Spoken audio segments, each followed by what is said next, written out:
Hello dear, आपका welcome है इस वीडियो के अंदर बहुत बहुत। तो आगे बढ़ाते हैं भाई अपनी जर्नी को। तो अभी जो क्वेश्चन है ये उसी कंसेप्ट के ऊपर बेस्ड चल रहे हैं जो हमने लास्ट क्लास के अंदर किया था। ठीक है, तो एक बार आप क्या करो, जो भी लास्ट क्लास के अंदर कंसेप्ट बताया था नेचर ऑफ रूट्स वाला, एक बार उसे अपनी नोटबुक के ऊपर लिखो और फिर चेक करो। अगर आपने पहले नोट्स बनाए हैं तो चेक करो कि जो जो मैंने बताया था वो सारा लिख दिया या एक आधा पॉइंट मिस कर दिया। अगर एक आधा पॉइंट मिस कर दिया फिर से लिखो अलग से और फिर देखो पूरा लिखा कि यही रिवीजन करने का तरीका। ठीक है, अगर आप बोलो कि सर मैंने तो नोट्स नहीं बनाए तो कोई दिक्कत नहीं है, पहले लिखो और फिर उस पोर्शन पर जाओ पिछले वीडियो में, पहले बात सुन लेना फिर जाना जहाँ पर मैंने वो बताया था तेज स्पीड में करके मैक्सिमम स्पीड में उसे देखना मैंने क्या क्या बताया था और मैच करना कहीं आपने कोई चीज़ छोड़ तो नहीं दी है। एक बार कंसेप्ट को, नेचर ऑफ रूट्स के कंसेप्ट को अच्छे से रिवाइज कर लो, फिर ये स्टार्ट करते हैं। तो उम्मीद करता हूँ कि आपने वो जो है वो रिवाइज किया होगा। ठीक है भाई, तो चलिए अब इस क्वेश्चन को ट्राई करिए। For how many integer values of p the roots of the equation this are not real. वो रियल नहीं है, वास्तविक नहीं है। ठीक है, तो रियल नहीं है का क्या मतलब है कि इमेजिनरी है। इमेजिनरी का क्या मतलब है, आपको डायरेक्टली कंडीशन याद होनी चाहिए कि यानी कि B square minus four A C is less than zero. मैं जस्ट वैसे ही बता रहा हूँ कि अंडर रूट के अंदर नेगेटिव आ रहा है, यानी कि B square minus four A C less than zero. ये डायरेक्ट याद होनी चाहिए। ठीक है, तो B square minus four A C less than zero है, यानी कि पी का square minus four into one into 12 48 is less than zero, यानी कि पी का स्क्वायर इज लेस देन 48। तो p की ऐसी कितनी इंटीजर वैल्यू हो सकती हैं जिनका स्क्वायर लेस देन 48 है। इसका स्क्वायर इससे जस्ट छोटा है। 6 का स्क्वायर क्या है 36, 7 का स्क्वायर क्या है 49, तो 7 का स्क्वायर तो इससे बड़ा है। ऐसी कितनी इंटीजर वैल्यूज हैं जिनका स्क्वायर 48 से छोटा है। 6 मत बोलना, जीरो भी तो आता है। 7 मत बोलना क्योंकि माइनस दो भी तो इंटीजर है, उसका स्क्वायर भी 48 के, उसका स्क्वायर भी 48 से छोटा है। तो कुल मिलाकर मेरे भाई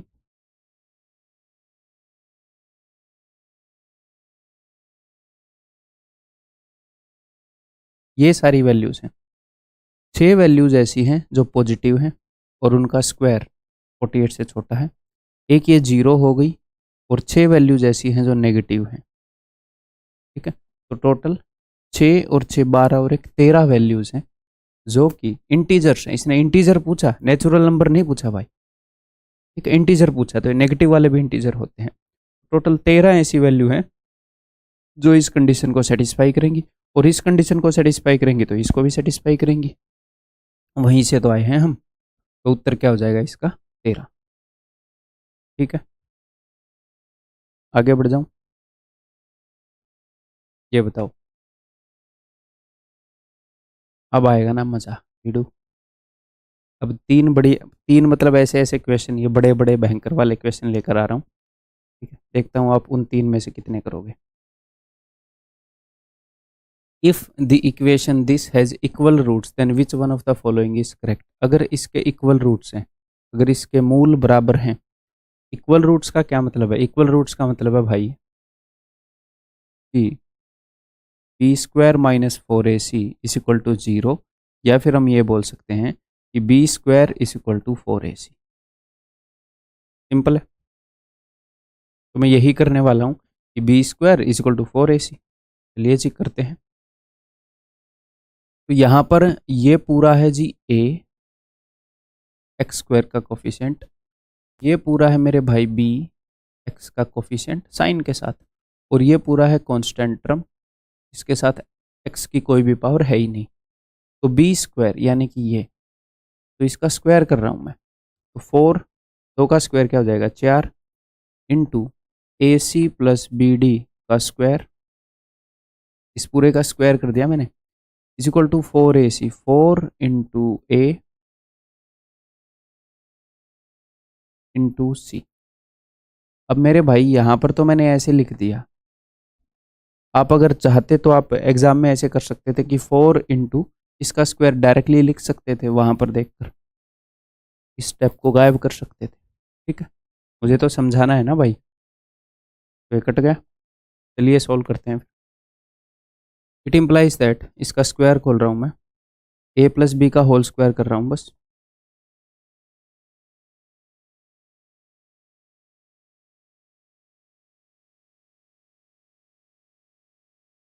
अब ए स्क्वायर को इन दोनों से मल्टीप्लाई कर रहा हूँ।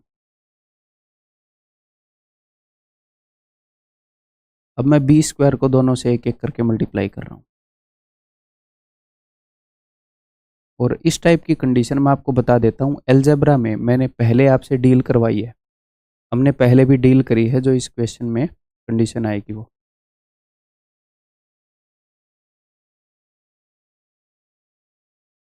तो देखो क्या कुछ कट रहा है, ए स्क्वायर सी स्क्वायर गया और बी स्क्वायर डी स्क्वायर गया। ये रहा। ठीक है, क्या बनेगा, अगर मैं इस 2abcd को उधर ले जाऊं तो क्या बन जाएगा, तो ये बन जाएगा A square D square plus B square C square plus 2abcd is equal to 0।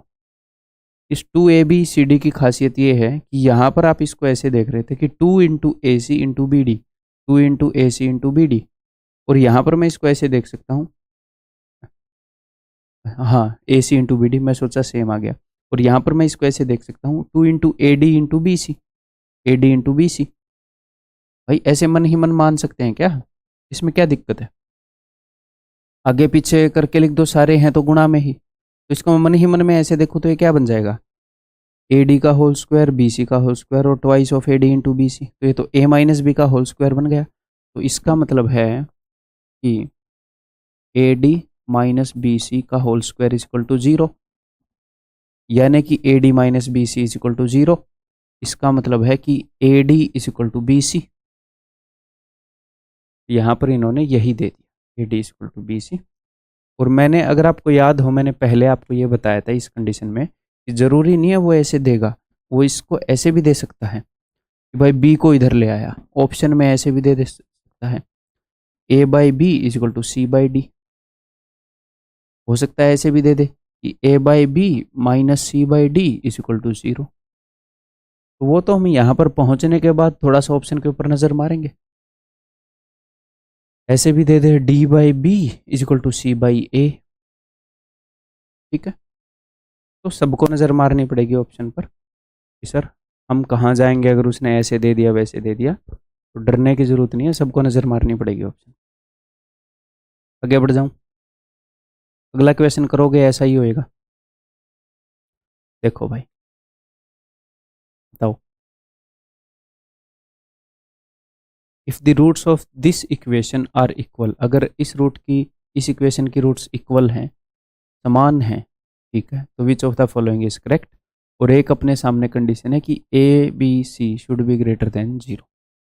और मैं आपको एक और बात बता दूं कि इस तरह के क्वेश्चन के अंदर एक और काम आप कर सकते हैं। देखो, ऐसा ही एक और क्वेश्चन लेकर आया हूँ और ये पूछा गया है, देखो इसलिए लेकर आया हूँ, है ना। तो मान लो आप ऐसे ना कर पाओ, तो मैं एक और तरीका बता देता हूँ, क्योंकि ये कॉम्प्लेक्स भी हो सकता है ये वाला मेथड, यहाँ पर तो ईजिली दिख गया है। तो आप ऐसे ना कर पाओ तो एक और जुगाड़ बता देता हूँ कि एटलीस्ट हम वो जुगाड़ लगा पाएँ।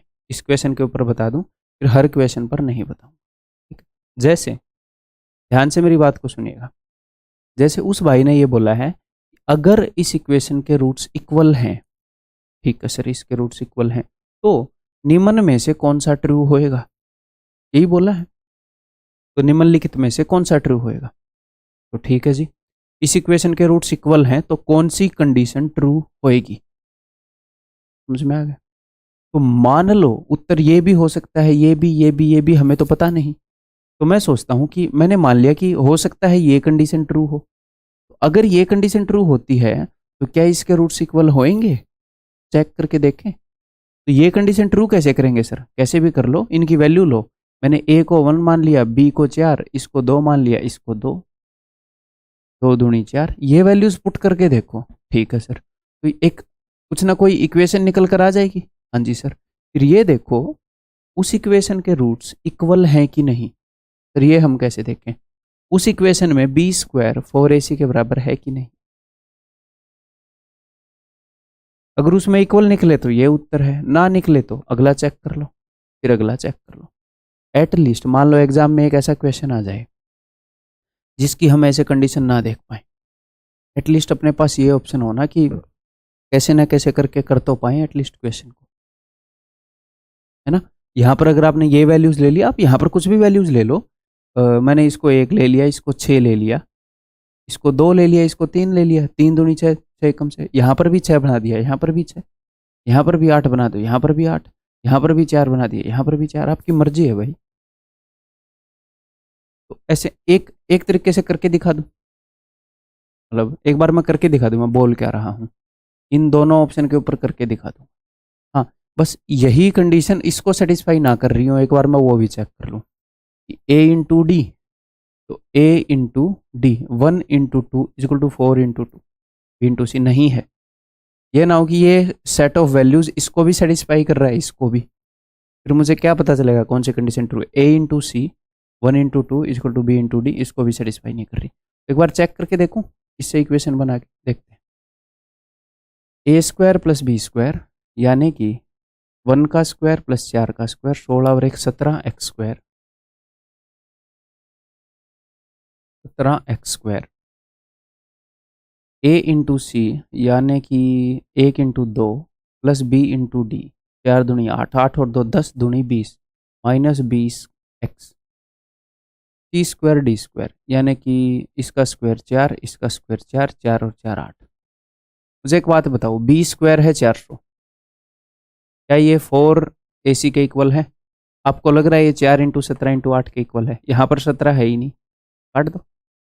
अब अगला चेक कर लो, यहाँ पर ये पक्का ट्रू होगा, क्यों? क्योंकि ये उत्तर है। मार दो। एटलीस्ट एक जुगाड़ तो हो गया कि मान लो कंडीशन पकड़ में ना आए, गंदी सी कंडीशन आ जाए, फिर हम क्या करेंगे, है? इसके अंदर है गंदी सी कंडीशन जो क्वेश्चन पूछा गया था, तो एटलीस्ट हम जुगाड़ से कर तो पाएंगे वहां पर। ठीक है, तो चलिए ऐसे तो ये बता दो, तो इसके रूट्स इक्वल हैं भाई। ठीक है, अगर इसके रूट तो हाँ, यहाँ पर और बता दो सर, हम यहाँ पर वो वैल्यूज़ कैसे पुट करेंगे? आपने यहाँ पर पुट कर दी, अरे ऐसी वैल्यूज़ पुट करनी है जो इसको सेटिस्फाई कर रही हैं। एक तो A B C greater than 0 है, तो रख दो 2, अच्छा सारे ग्रेटर देन 0 हैं, तो सारे अगर ग्रेटर देन 0 होएंगे, ऐसा कभी हुआ है कि 3 वैल्यूज़ 0 से बड़ी हैं और उनका सम 0 आ जाए? तो ये तो वैसे ही कट गया, ये तो वैसे ही कट गया। यहाँ पर इन तीनों को इक्वल रख के देख लो कि जो इक्वेशन बन रही है क्या उसके रूट्स इक्वल आ रहे हैं। फिर यहाँ पर भी रख कर देख लो, 1 1 और 2, ठीक है। अगर ये 0 से बड़ा है तो 1 1 और 0 नहीं रख सकते, तो इसको मैं रख लूँगा 2 1, 2 में से 1 गया 1, और रख कर देख लूँगा कि कब ऐसी इक्वेशन आ रही है जिसके अंदर B square is equal to 4ac है। ठीक, समझ गए मैं क्या बोल रहा हूँ? सेम यहाँ पर करना है, ए बी सी की वैल्यू निकाल लो, फिर देख लो कब ऐसी इक्वेशन आ रही है जिसके अंदर क्या बोला इसने, रूट्स आर इक्वल, यानी कि B square is equal to 4ac है। चलिए जी, तो यहाँ पर उसने बोला है कि रूट्स इक्वल हैं। अगर भाई साहब रूट्स इक्वल हैं तो इसका सिंपल सा मतलब है कि B square is equal to 4ac, तो इसका स्क्वायर, तो 2 का स्क्वायर है 4, अंदर वाले का स्क्वायर कर दूँ सीधा सीधा वहीं से, तो b की पावर 4 माइनस 2। अब मैं a के बाद b लिखूंगा ताकि देखो ये कॉम्प्लेक्स हो जाएगा, ए बी स्क्वायर सी, एक जगह मैं इसको लिख दूं ए सी बी स्क्वायर, दूसरी जगह लिख दूं बी स्क्वायर सी ए, तो सेम जो यहाँ पर ये चीज़ है उसके कोफिशिएंट काटने मुश्किल हो जाएंगे, इसीलिए एक ऑर्डर में लिख रहा हूँ, पहले ए फिर बी फिर सी, जानबूझ के लिख रहा हूँ। तो B square is equal to 4 into A into C, चलो जी इन दोनों का प्रोडक्ट कर दूं।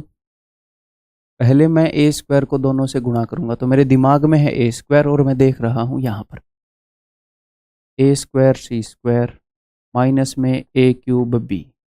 अब मेरे दिमाग में है माइनस बी सी और मैं देख रहा हूँ वहाँ पर, तो minus B C cube minus minus plus minus B C था, तो ए बी स्क्वायर सी। ठीक है, हाँ जी, ए बी स्क्वायर सी। वही 4 से 4 कट गया। ओके, अब और कुछ कट सकता है? ए स्क्वायर सी स्क्वायर कट जाएगा। ठीक है, अब और कुछ कट सकता है? देखो, एक तो मैं एक तरह के टर्म्स को एक तरफ लेकर जाऊंगा। देखो, ये ए स्क्वायर बी स्क्वायर सी है, सॉरी ए बी स्क्वायर सी है, ये भी ए बी स्क्वायर सी है। तो सेम पैटर्न में लिखने से पकड़ में जल्दी आते हैं। ठीक है, तो देखो ये एक तरह के टर्म्स हैं, ये इनको एक तरफ लाऊंगा। वैसे और कुछ कट रहा है क्या?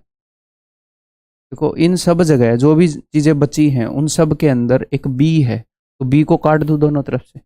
या तो आपको अभी दिख गया या बाद में दिख जाता। ठीक है, काट देता हूँ, एक बी काट देता हूँ, ये बच जाएगा 3b। सब जगह से एक बी काट रहा हूँ। ठीक है, और इस एक जैसी शक्ल के प्राणी को एक तरफ भेज दूंगा। तो देखो, इधर क्या है, ए क्यूब, ए क्यूब को इधर लेकर आ रहा हूँ, ए क्यूब, उधर है सी क्यूब, इधर है बी क्यूब। इसको अगर मैं उधर भेज दूंगा 2abc को, तो उधर जाकर प्लस का हो जाएगा 3abc। A cube plus B cube plus C cube is equal to 3abc। ये कब होता है? ये होता है या तो A is equal to B is equal to C हो, या फिर A plus B plus C 0।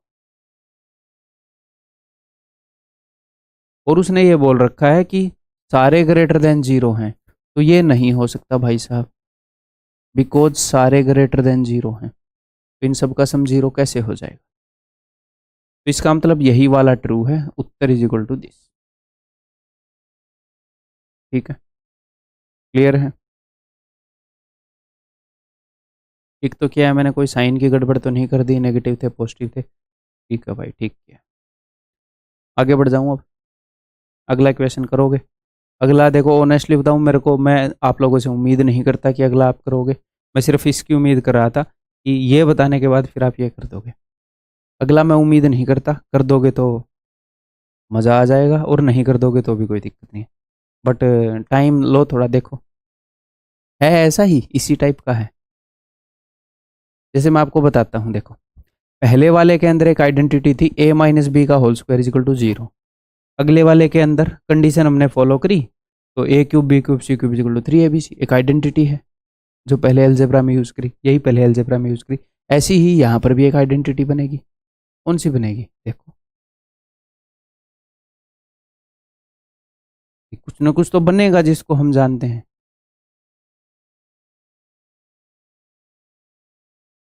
चलो बाद में हिंट दूंगा, करते रहेंगे, है ना? फिर मैं एक बार करने से पहले हिंट दूंगा।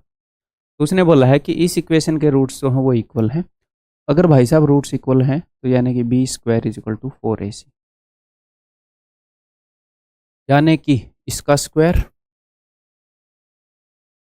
इसको सॉल्व कर दूं आगे, c माइनस ए के होल स्क्वायर, है ना?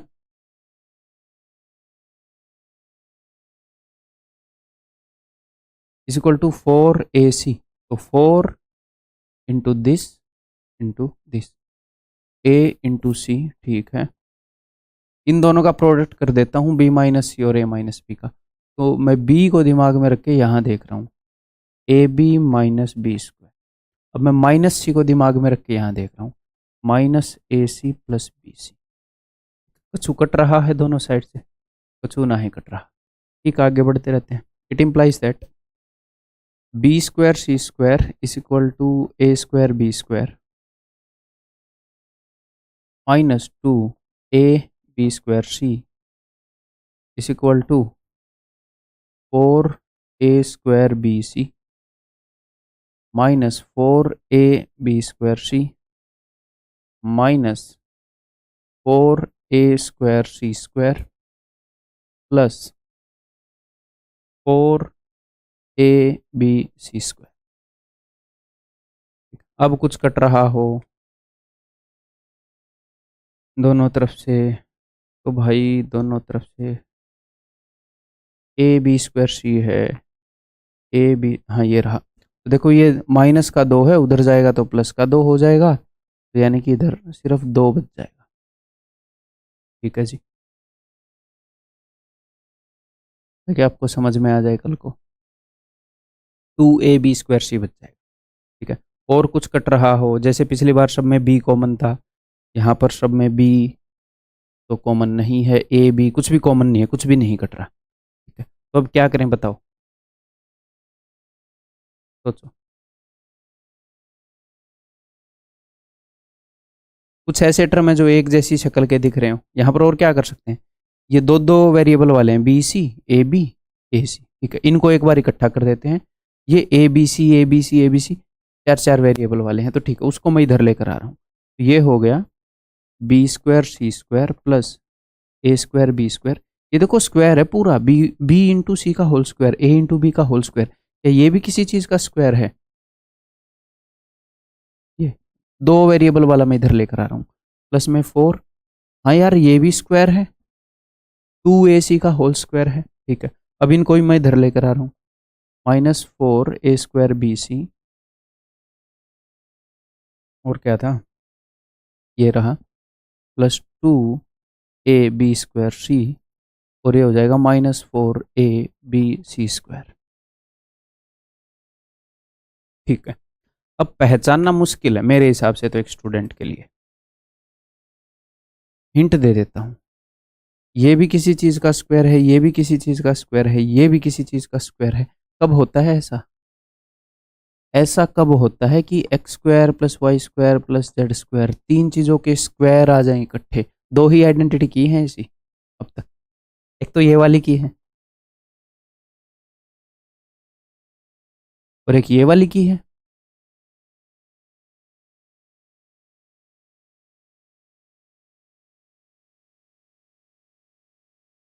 भाई ये तो एक तो x + y + z का होल स्क्वायर किया है, और एक किया है ये वाला, ये कौन सा है जो x³ + y³ + z³ -3xyz, जो इस वाले फॉर्मूले का सेकंड पार्ट होता है वो।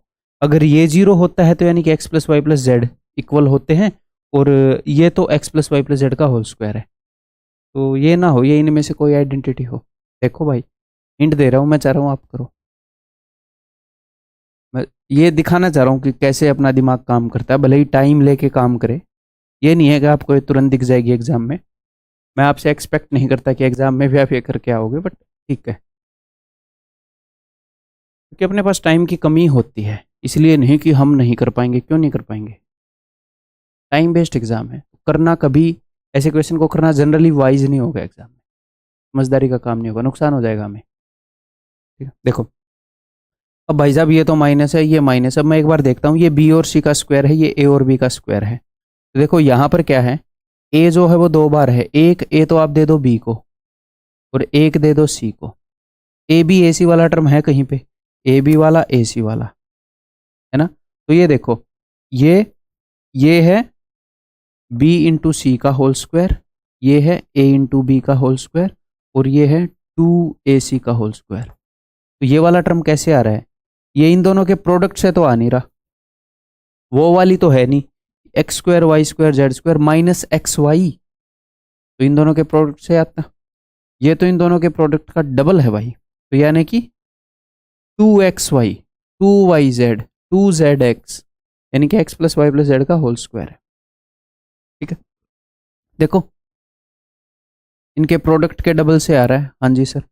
अब मुझे सिर्फ ये देखना है कि यहाँ पर एक तो ये माइनस वाला है कि ये माइनस वाला है, दो जगह माइनस है। अच्छा, तो यहाँ पर ये जो सी जो दो बार आया है, एक बार इस सी को मैं दे देता हूँ ए को, और एक सी दे देता हूँ बी को, क्योंकि यहाँ पर मामला बी सी ए सी दो दो का पेयर है ना भाई। इन दोनों जगह पर कौन सा प्राणी मौजूद है? इन दोनों जगह पर मौजूद है ए सी, यानी कि जो ए सी वाला टर्म है ना, ये नेगेटिव है, ये नेगेटिव है, इसीलिए इसने दोनों जगह नेगेटिव ला रखा है। ठीक है, ये -2ac का स्क्वायर है। अब जो मैं आपको आगे बता रहा हूं, ये बताने की जरूरत नहीं है। 2 इंटू एक ए में बी को दे दूंगा, ए बी इंटू -2ac, ऐसे 2ab-2bc ऐसे है। अब आप डायरेक्टली पकड़ सकते हो कि भैया ये bc plus ab minus 2ac का होल स्क्वायर है। ठीक है, क्लियर है। अगर ये इसका होल स्क्वायर है तो यहाँ से मुझे क्या पता लग रहा है? व्हाट इज पता लगिंग टू मी फ्रॉम हेयर?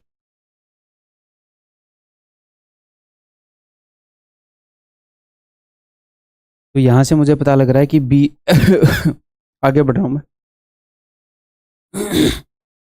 कि B C plus A B minus 2ac is equal to 0। It implies that B C plus A B is equal to 2ac। या तो वो ये कंडीशन दे देगा, दे रखी है उसने यहाँ पर? नहीं दे रखी, कमीना है। इसको भी आगे तो उसने 1/a 1/c ऐसे कर रखा है। तो अगर मैं दोनों तरफ ए बी सी से भाग कर दूं, बी सी से बी सी गया 1/a, ए बी से ए बी गया 1/c is equal to 2/b। ये दे रखी है क्या? ये दे रखी है भाई। तो क्या ये इक्वेशन पकड़ना आसान था? आसान बिल्कुल भी नहीं था। ठीक है, एग्जाम में एक्सपेक्टेड भी नहीं है। अगर ये आपको आता भी होगा ना तो भी फर्स्ट और सेकंड राउंड में मत करो, एग्जाम में लेंदी है। हाँ, अगर मान लो टाइम बच गया, करना है और आता नहीं है, एग्जाम में जनरली क्या होगा, स्ट्राइक नहीं होएगा। तो जुगाड़ बता रखा है, ए बी सी की वैल्यूज मानो ऑप्शन में और ऑप्शन को चेक करो। अगर टाइम बच गया तो ऐसे क्वेश्चन को जिंदा तो जाने नहीं देंगे अगर टाइम बचेगा तो हम। ठीक है, वो मैंने आपको बता दिया है। ठीक है भाई, आगे बढ़ जाऊं अब मैं? चलिए नेक्स्ट कंसेप्ट करते हैं। तो नेक्स्ट कंसेप्ट ये है भाई, ऑडियो वगैरह सब सही है? हेलो, बढ़िया। तो नेक्स्ट कंसेप्ट ये है कि अगर किसी इक्वेशन की एक रूट है 3 + 2√2 तो उसकी एक और रूट हो जाएगी 3 - 2√2। अगर किसी इक्वेशन की मुझे एक रूट पता चल जाए जो 5 + √3 है तो उसकी दूसरी रूट हो जाएगी 5 - √3। अगर मुझे एक रूट के बारे में पता चल जाए तो दूसरी रूट भी पता लग जाएगी। ठीक है, अगर किसी ने बताया कि इक्वेशन की एक रूट है √3 + 2 तो दूसरी रूट √3 - 2 हो जाएगी। एक जगह प्लस है तो एक जगह माइनस कर देना। ठीक है, क्लियर है। तो ये तो है सारी इरेशनल रूट्स। इन रूट्स में एक बात ध्यान रखी, कॉमन क्या है कि सब में अंडर रूट का साइन था। ये सारी हैं इरेशनल रूट्स। तो मैं ये बोल रहा हूं अगर एक इरेशनल रूट्स आपको पता लग गई तो दूसरी इरेशनल रूट्स भी पता लग जाएगी। ठीक है जी, अगर एक रूट है 2 - 3 आयोटा तो दूसरी रूट हो जाएगी 2 + 3 आयोटा। आयोटा यानी कि इमेजिनरी नंबर्स की मैं बात कर रहा हूं। अगर एक रूट है 5 + 4 आयोटा तो दूसरी रूट हो जाएगी 5 - 4 आयोटा। यानी कि जो इमेजिनरी रूट्स हैं उनमें से एक रूट पता लग गई तो दूसरी रूट पता लग जाएगी। ठीक है, इन दोनों को आपस में बोलते हैं कॉन्जुगेट, संयुग्मी। तो कंसेप्ट ये है कि जो इरेशनल रूट्स हैं वो कॉन्जुगेट पेयर्स में ओकर करती हैं। जो इरेशनल रूट्स हैं अप्रीमेय हल हैं वो संयुग्मी जोड़ों में होते हैं। अगर एक हमें पता लग जाए तो दूसरी पता लग जाएगी। एग्जामिनर एक बताएगा, दूसरी का हमें पता लग जाएगा। ऐसे ही जो इमेजिनरी रूट्स हैं, हालांकि अपने सिलेबस में नहीं है बट ये ओकर कर रही हैं तो इसका ही मैंने बता दिया क्योंकि ये भी ओकर कर रही हैं। इनमें से भी अगर एक रूट पता लग जाए तो दूसरी पता लग जाए। ठीक, ये तो हो गया देसी भाषा में। अब मैं आपको मैथमेटिकल लैंग्वेज में बताता हूँ, है ना। चलिए,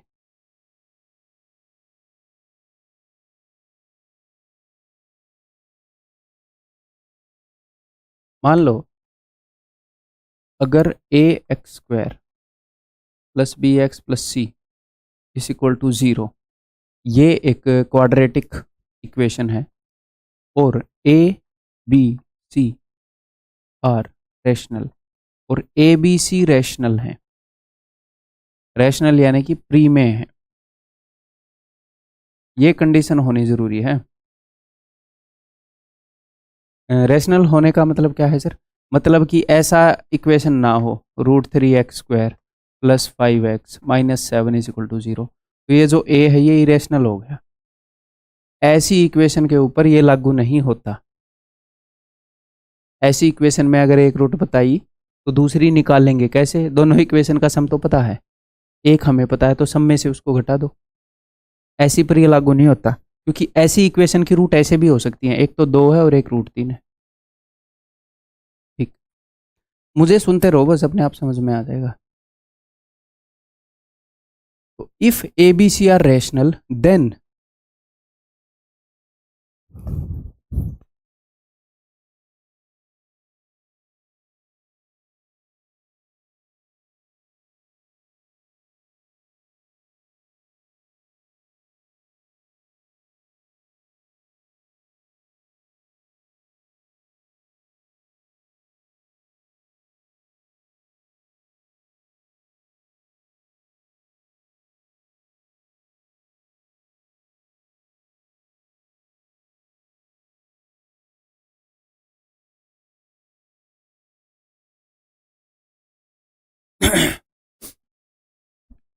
अगर ए बी सी, थोड़ी बारी है, अगर ए बी सी रैशनल हैं देन इरेशनल यानी कि अप्रीमेय इरेशनल रूट्स ओकर, ओकर करना यानी कि एग्जिस्ट करना यानी कि होना, रूट्स ओकर इन conjugate pairs.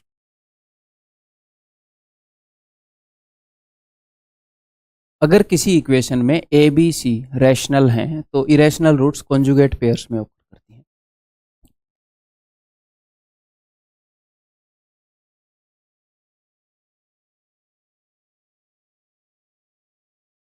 If A B C are real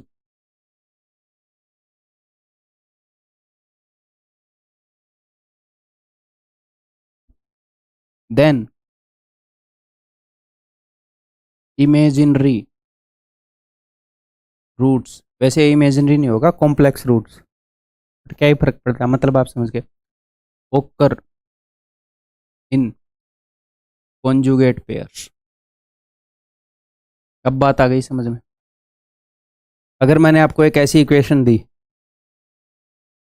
कुछ भी 5x² -7x + 10 = 0, मुझे इसकी रूट्स पता नहीं, एग्जाम्पल दे रहा हूँ बस, तो 5, 7 और 10 सारे क्या हैं, रैशनल हैं, यानी कि कोई अंडर रूट वाला टर्म तो नहीं आया, भले ही ऐसे हो जाए 5/8x² है तो ये भी रैशनल प्री में है, अंडर रूट वाला टर्म नहीं होना चाहिए बस, जो सोल्व ना हो।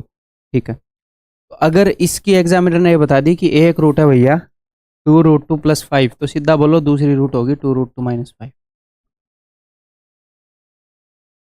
ठीक, ये कहना चाह रहा हूँ।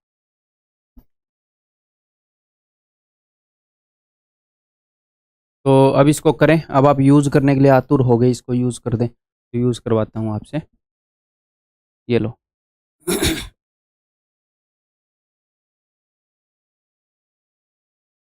तो if A B C are rational numbers and 2 + √3 is a root of this equation, तो अगर ये ए बी सी रैशनल है तो इरेशनल, रैशनल है तो इरेशनल रूट्स कॉन्जुगेट में ओकर करेंगी, रियल है तो इमेजिनरी रूट्स कॉन्जुगेट में ओकर करेंगी। ठीक, तो अगर एक रूट 2 + √3 है तो सेकंड रूट क्या हो जाएगी, 2 - √3। हाँ जी सर, तो इसका सम ऑफ रूट्स क्या हो जाएगा सर, सम ऑफ रूट्स हो जाएगा ये, यानी कि 4। इसका प्रोडक्ट ऑफ रूट्स क्या हो जाएगा, a + b है -b, तो ये हो जाएगा 2 का स्क्वायर -√3 का स्क्वायर, यानी कि 4 - 3 1। इक्वेशन क्या हो जाएगी, तो इसका मतलब इक्वेशन हो गई x² minus sum of roots plus product of roots is equal to 0। अगर मैं इसको कंपेयर करूँ यहाँ से तो मुझे क्या मिल गया, इसका मतलब a की जो वैल्यू है, अगर हम इसको यहाँ से कंपेयर कर दें, a की वैल्यू है भाई साहब 1, b की वैल्यू हो गई भाई -4 और c की वैल्यू हो गई दोस्त 1, है ना। तो b/c का मान बताओ, -4/1 यानी कि -4। ठीक है, ये सिंपल सा सिस्टम है। आगे बढ़ जाऊं, ये करो,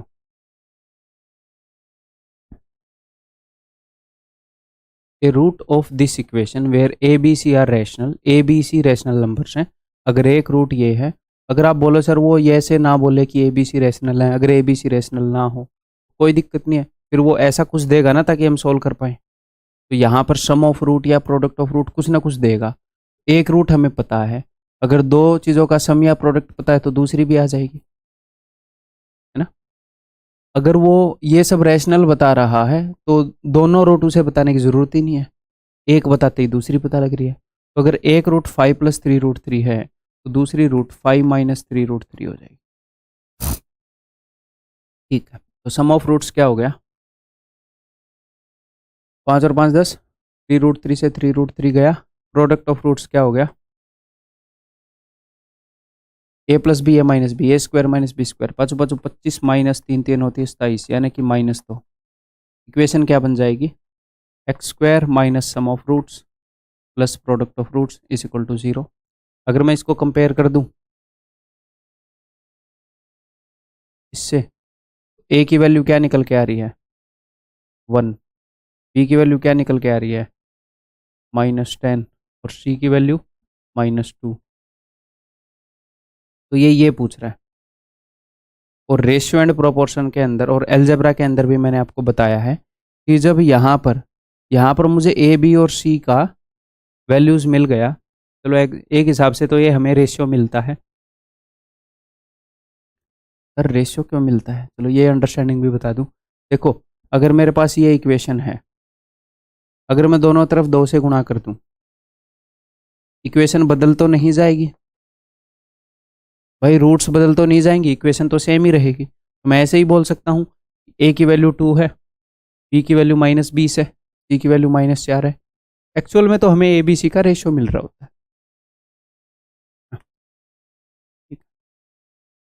अगर क्वेश्चन के अंदर ऐसा हो, ऊपर वेरिएबल्स की, यहाँ पर 2 वेरिएबल हैं a × a, तो यहाँ पर भी 2 हैं। देखो ऊपर हर टर्म में 2 हैं, नीचे भी हर एक टर्म में 2 हैं, तो ही हम निकाल पाएंगे, नहीं तो हमें ए बी सी की एग्जैक्ट वैल्यू चाहिए, फिर वो यहाँ पर हमें नहीं मिलेगी। ये मैंने रेशियो एंड प्रोपोर्शन और अलजेब्रा में बताया है अच्छे से, काहे है ये। ठीक है, करते हैं अब काम। चलिए जी, वैल्यू पुट कर देते हैं।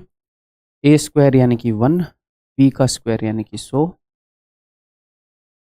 4 बटे में a × b यानी कि -10, b × c यानी कि +20, c a यानी कि -2,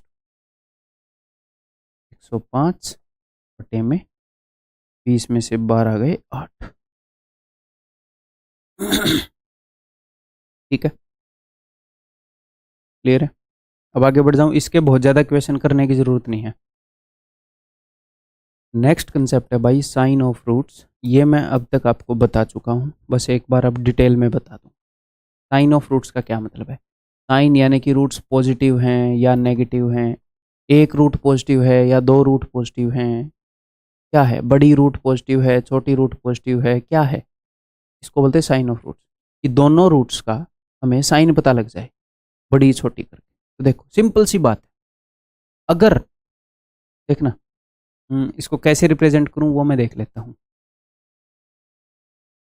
सम of roots product of roots, अगर मैं ऐसे लिखूंगा कि ये पॉजिटिव है, अच्छा हाँ, एक टेबल बना लेते हैं। और एक और बात बता दूं, कई बुक्स के अंदर ये जो टेबल है इसको रटने के लिए बोला जाएगा, तो रटना नहीं है भाई, दिमाग को घर पर तो नहीं छोड़ के जाओगे।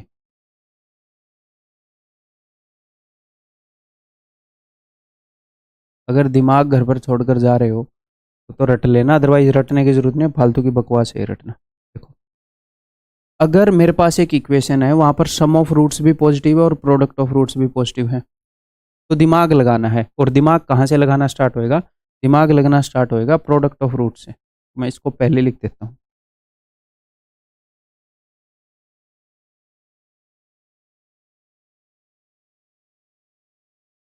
अगर प्रोडक्ट ऑफ रूट पॉजिटिव है तो मुझे एक बात बताओ, दो चीज़ों की गुणा पॉजिटिव है, रूट्स हैं 2, यहाँ पर मैं छोटी वाली रूट का साइन लिखूंगा यहाँ पर, और यहाँ पर बड़ी वाली का। ठीक है, तो अगर प्रोडक्ट ऑफ रूट्स, तो मेरे साथ फॉलो करना, समझते जाओ बस, दो चीज़ों का प्रोडक्ट पॉजिटिव है, या तो दोनों पॉजिटिव होंगे या दोनों नेगेटिव। ठीक, यही पॉसिबिलिटी है। हाँ जी sir. Sum of roots positive है, अब उन्हीं दो वैल्यू का सम पॉजिटिव है, तो दोनों नेगेटिव होती तो सम तो नेगेटिव आता। तो दोनों नेगेटिव होने वाली पॉसिबिलिटी तो गई, यानी कि दोनों पॉजिटिव हैं, यानी कि बड़ी वाली भी पॉजिटिव है और छोटे वाली भी पॉजिटिव है। तो बच्चे ऐसे रटते हैं कि प्लस प्लस है तो प्लस प्लस आएगा, दोनों गाल पे प्लस प्लस बना दूंगा अगर मतलब ऐसे किया तो। रटना नहीं है, दिमाग लेके जाओगे, अंडरस्टैंडिंग करना, वो काम आएगी। रटने वाली चीज़ नहीं है, अननेसेसरी बर्डन मत डालना, अलग अलग शॉर्टकट बनाने लग जाओ रटने के हैं। तो अगर मैं ऐसे कर दूं, अब मैं रैंडमली ऐसे कुछ भी कर दूंगा ऐसे, ये चार ही पॉसिबिलिटी है भैया, plus plus plus minus minus plus minus minus. अब देखते हैं क्या होगा यहाँ पर, मैं रट के नहीं रखा, 2 सेकंड लगाएंगे आपको पता लग जाएगा। अब देखो, प्रोडक्ट पॉजिटिव है, या तो दोनों पॉजिटिव है या दोनों नेगेटिव है। हाँ जी सर। सम नेगेटिव है तो दोनों पॉजिटिव तो हो नहीं सकती, भाई दो पॉजिटिव नंबर्स का सम तो पॉजिटिव ही आएगा, वो पॉसिबिलिटी तो गई, यानी कि दोनों नेगेटिव है। ये लो, बड़ी वाली रूट भी नेगेटिव है, छोटी वाली रूट भी नेगेटिव है। ठीक है, प्रोडक्ट नेगेटिव है, यानी कि दो नंबर हैं जिनकी गुणा नेगेटिव है, तो पक्का एक तो नेगेटिव होगा और एक पॉजिटिव होगा, तभी तो गुणा नेगेटिव आएगी। हाँ जी सर। एक पॉजिटिव है एक नेगेटिव है, ठीक है, और उन्हीं दो चीजों का जब सम किया गया तो पॉजिटिव आया। अच्छा, तो अगर इन दोनों चीजों का मैं सम कर रहा हूं और वो पॉजिटिव आता है, यानी कि पॉजिटिव वाली वैल्यू बड़ी होगी ना भैया, एक -3 हो और 5 हो, सम करोगे तो तभी तो पॉजिटिव आएगा ना, जब पॉजिटिव वाली वैल्यू बड़ी होगी। अगर पॉजिटिव वाली वैल्यू छोटी हो जाए तो सम तो नेगेटिव आ जाएगा, है ना। तो प्रोडक्ट नेगेटिव है, यानी कि एक पॉजिटिव है एक नेगेटिव है, सम पॉजिटिव है यानी कि बड़े वाली पॉजिटिव है, तो बड़ी रूट का साइन है प्लस और छोटी रूट का माइनस। बड़ी रूट पॉजिटिव है, छोटी रूट नेगेटिव। ठीक, ओके। प्रोडक्ट नेगेटिव है, यानी कि एक पॉजिटिव है एक नेगेटिव, दो चीज़ों का प्रोडक्ट नेगेटिव है तो हाँ जी सर। और सम नेगेटिव है, यानी कि बड़े वाली नेगेटिव होगी, तभी उनको जोड़ने पर नेगेटिव आ गया, तो लार्जर रूट इज नेगेटिव, छोटे वाली रूट इज पॉजिटिव। ठीक है भाई। तो अगर ऐसे कारनामे नहीं करने, पहले प्लस आया तो तीनों नेगेटिव हैं ऐसे, ठीक है, आपको पता है फिर क्या सजा मिलेगी। घर से उठवा लेता हूँ मैं बंदों को, ऐसे रटने वालों को। तो आगे बढ़ जाऊँ, चलो क्वेश्चन करो।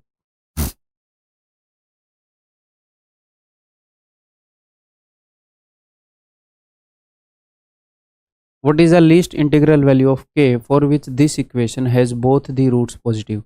कि k की लीस्ट इंटीग्रल वैल्यू क्या है ताकि दोनों रूट पॉजिटिव हैं। अब दोनों रूट पॉजिटिव हैं, इसका मतलब क्या है, दोनों रूट पॉजिटिव हैं तो इसका मतलब प्रोडक्ट ऑफ रूट्स क्या होएगा, पॉजिटिव होएगा। सम ऑफ रूट्स क्या होएगा, पॉजिटिव होएगा। भैया दो रूट हैं दोनों पॉजिटिव हैं, तो दो पॉजिटिव नंबर को गुणा करूंगा तो पॉजिटिव आएगा, दो पॉजिटिव नंबर को जोड़ूंगा तो पॉजिटिव आएगा, यानी कि मेरी इस इक्वेशन में प्रोडक्ट ऑफ रूट भी पॉजिटिव है, सम ऑफ रूट्स भी पॉजिटिव है। तो प्रोडक्ट ऑफ रूट्स क्या है यहाँ पर, प्रोडक्ट ऑफ रूट्स है ये 2k+1 बटे में इसका कोफिशिएंट 1 है, बटे में करने की जरूरत नहीं है। तो प्रोडक्ट ऑफ रूट्स है 2k+1 which must be positive, यानी कि शुड बी ग्रेटर देन 0। अगर दोनों रूट पॉजिटिव है तो product of root greater than 0 होना चाहिए। ठीक, और दूसरी कंडीशन क्या है कि सम ऑफ रूट भी पॉजिटिव होना चाहिए। तो सम ऑफ रूट है, इसका साइन बदलते हैं हम, बटे में इसका कोफिशिएंट 1 जो रखने की जरूरत नहीं है, विल बी ग्रेटर देन 0। एक कंडीशन तो हमें बता रही है कि k should be greater then -12, और एक कंडीशन मुझे बता रही है कि k should be greater then 1। 2 तो कट जाएगा, 2 नीचे गया तो 0/2 इज 0, 1 उधर जाएगा तो पॉजिटिव। तो k जो है -12 से बड़ा होना चाहिए और k जो है 1 से बड़ा होना चाहिए। अब इस कंडीशन को समझो, मेरा एक पड़ोसी है, मैं उससे जलता हूँ, ठीक है, मुझे उसकी सैलरी पता करनी है ताकि मैं और जल सकूँ, अच्छे से जल सकूँ। तो ये परम धर्म है मेरा, पड़ोसी से जलना, किसी भी इंसान है। तो मैंने दो बंदों को बुलाया कि यार इसकी सैलरी कितनी है बताओ जरा। तो दोनों बंदे सच बोल रहे हैं, ये मुझे पूरा भरोसा है, तभी तो उनसे इन्फॉर्मेशन निकलवा रहा हूँ। दोनों सच बोल रहे हैं। एक बंदे ने बताया, पहले बंदे ने, कि भाई साहब एक गारंटी है कि इसकी सैलरी जो है 50,000 से ज़्यादा है। मैं क्या, अच्छा वो श्योर है, बिल्कुल वो सच बोल रहा है, झूठ नहीं है। दूसरे बंदे ने मुझे बताया कि यार इसकी सैलरी 70,000 से ज्यादा है, वो भी सच बोल रहा है। उन्होंने अपने सोर्सेज से पता किया, कैलकुलेट किया, तो अल्टीमेटली मेरे पास क्या आउटकम आया इन दोनों बातों से? मेरे पास ये आउटकम आया ना कि उसकी सैलरी 70,000 से ज्यादा है। इस चीज की श्योरिटी हो गई मुझे। इंफॉर्मेशन ये भी सच है, बट ये थोड़ी सी और बेटर इंफॉर्मेशन है। मुझे इस इंफॉर्मेशन से पता चल गया कि उसकी सैलरी 50,000 और 70,000 के बीच में नहीं है, 70,000 से पार है। एक बंदे ने गारंटी ली थी कि उसकी सैलरी 50 इस वैल्यू से बड़ी ही होएगी, सच बोल रहा था वो, इससे बड़ी ही है कहीं ना कहीं, पता नहीं मुझे कहाँ है, उतना एग्जैक्ट नहीं जल पा रहा मैं। तो दूसरे बंदे ने बताया कि उसकी सैलरी 70 से ज्यादा है, तो ये थोड़ी सी ज्यादा बेटर इंफॉर्मेशन दे रहा है। ऐसे ही यहां पर ठीक उसी प्रकार कवि कहना चाह रहा है, अगर आपको ये दो इंफॉर्मेशन मिल रही है कि k is greater then -12 and k is greater then 1, यानी कि इस इंफॉर्मेशन, ये इंफॉर्मेशन सच है, यानी कि k की वैल्यू, एक कंडीशन तभी सच होगी अगर k की वैल्यू -12 से बड़ी होगी, और एक कंडीशन तभी सच होगी जब k की वैल्यू 1 से बड़ी होगी, ताकि दोनों कंडीशन सेटिस्फाई हो जाएं। अगर मैंने k की वैल्यू हाफ से तो बड़ी ले ली, -12 से, और इससे छोटी ले ली, तो ये तो झूठी हो जाएगी बेचारी, फिर सवाल गलत हो जाएगा। k की वैल्यू ग्रेटर देन 1 लेनी पड़ेगी, तो यानी कि k की जो वैल्यू है वो 1 से बड़ी है। तो 1 से बड़ी और इंटीजर है k, तो लीस्ट इंटीग्रल वैल्यू क्या हो सकती है? 1 से बड़ी, यानी कि 2, यानी कि उत्तर is equal to option D. ठीक है, क्लियर है? आगे बढ़ जाऊं तो भाई हिंदी वाले स्टूडेंट्स के लिए इनको मैं हिंदी में कन्वर्ट कर देता हूँ। इमेजिनरी यानी कि काल्पनिक, रियल एंड ओपोजिट साइन का मतलब है वास्तविक और ओपोजिट यानी कि विपरीत। साइन का मतलब क्या होता है हिंदी में? प्लस माइनस, यानी कि एक पॉजिटिव एक नेगेटिव, ओपोजिट साइन के हैं। रियल एंड बोथ पॉजिटिव, ये वास्तविक हैं दोनों रूट और दोनों धनात्मक है, और वास्तविक हैं और दोनों ऋणात्मक है।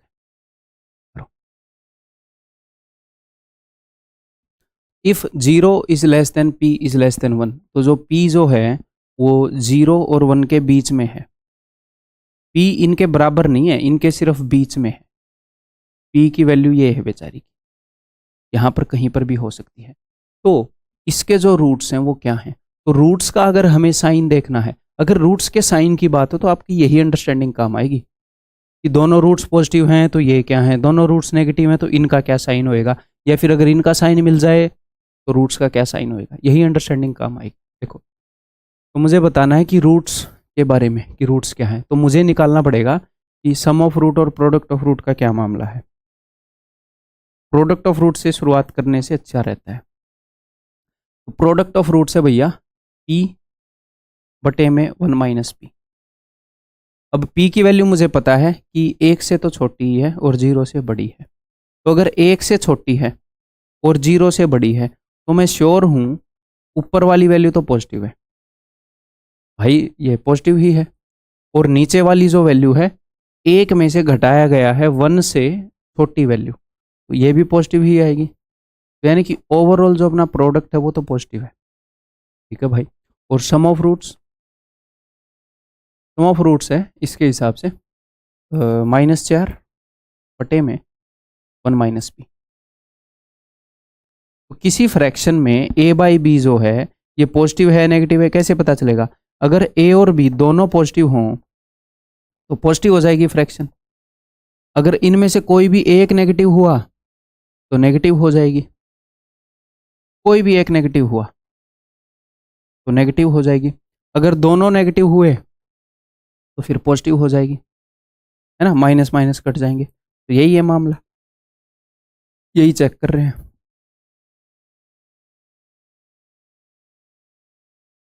तो ऊपर वाला तो नेगेटिव है फॉर श्योर, ठीक है।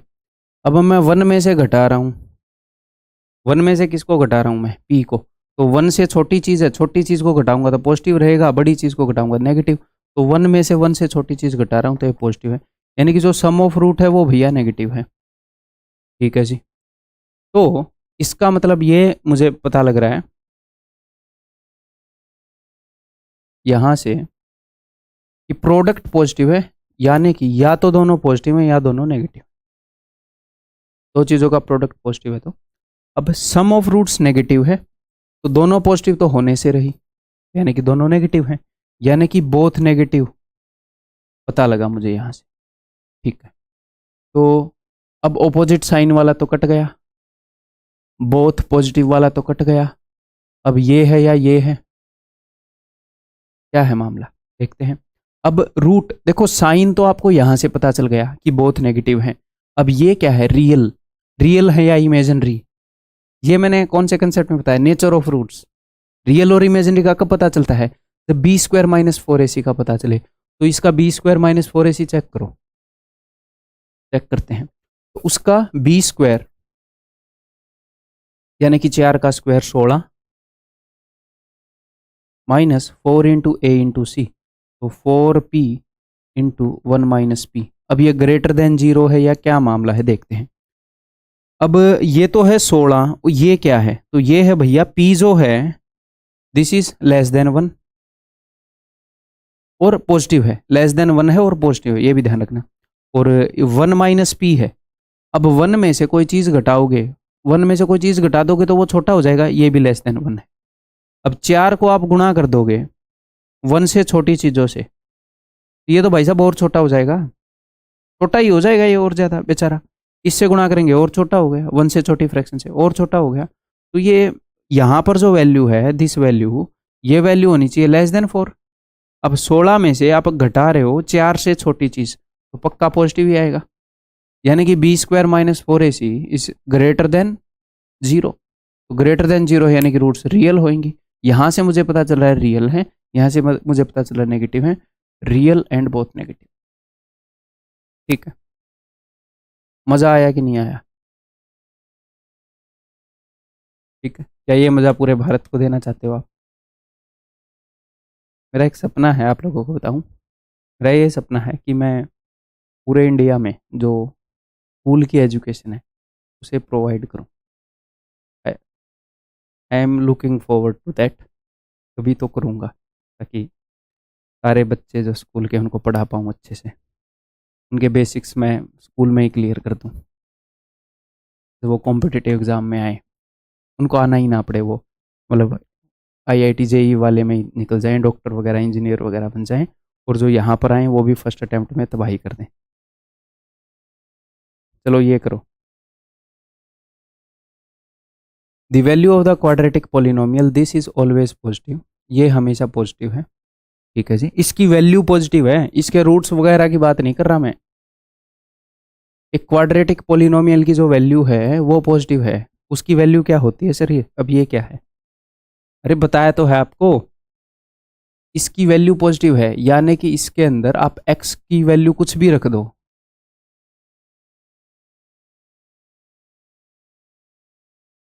ये हमेशा पॉजिटिव वैल्यू देता है। ठीक है, मैं आपको हिंट दे रहा हूं, नहीं तो मेरे बताने से पहले कर लो। इसकी वैल्यू पॉजिटिव है, अब हिंट सुन लो अगर ट्राई कर लिया है तो, नहीं तो पॉज करके कर लो। इसकी वैल्यू का ग्राफ बताया तो है आपको, है ना, कि किसी भी क्वाड्रेटिक पोलिनोमियल का ग्राफ ऐसा होएगा अगर a जो है वो पॉजिटिव हो, और ऐसा होएगा अगर a जो है वो नेगेटिव हो। ठीक है सर, उसने बोला है कि इसकी वैल्यू का ही ग्राफ होता है कि इसकी वैल्यू कब पॉजिटिव है, कब इसकी वैल्यू मिनिमम हुई, कब इसकी वैल्यू मैक्सिमम हो गई।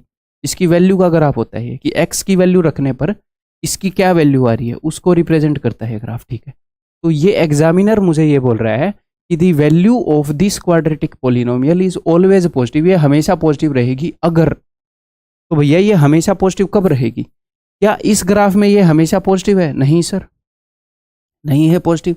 ये क्या बोलते हैं, जैसे ही इस एक्स एक्सिस के नीचे गई ये इधर नेगेटिव हो गई, ऊपर तो ये पॉजिटिव थी। तो क्या ऐसा कुछ हो सकता है इस ग्राफ के अंदर कि हमेशा पॉजिटिव रहे? हो ही नहीं सकता। अगर ग्राफ का मुंह नीचे की तरफ है तो कभी ना कभी तो नेगेटिव होएगी ही होएगी, कभी ना कभी तो नेगेटिव होना पड़ेगा। तो यानी कि इस केस में तो पॉसिबल ही नहीं है कि ये वैल्यू हमेशा पॉजिटिव रहे, कभी ना कभी तो नीचे चली जाएगी। इस केस में पॉसिबल है, लेकिन यहां पर भी इसकी वैल्यू नेगेटिव है,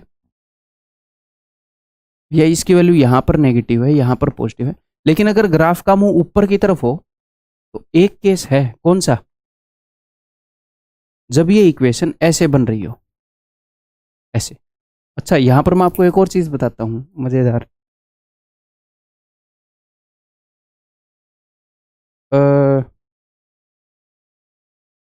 चलो पहले बताता हूं, तब मजा आएगा आपको।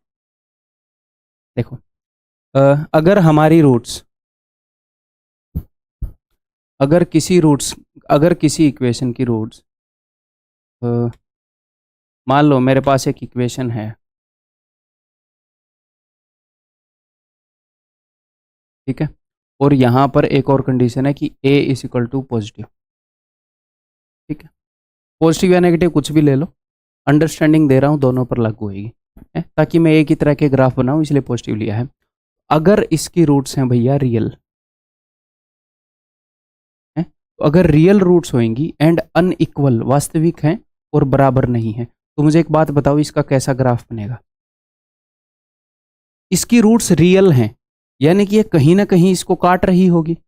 हो सकता है इसकी एक रूट पॉजिटिव हो, एक नेगेटिव हो, तो नेगेटिव रूट होगी तो नेगेटिव जगह पर काटेगी, ठीक है, तो ये कहीं ना कहीं इसको काट रही होगी, तो इसका ग्राफ बनेगा कुछ ऐसा।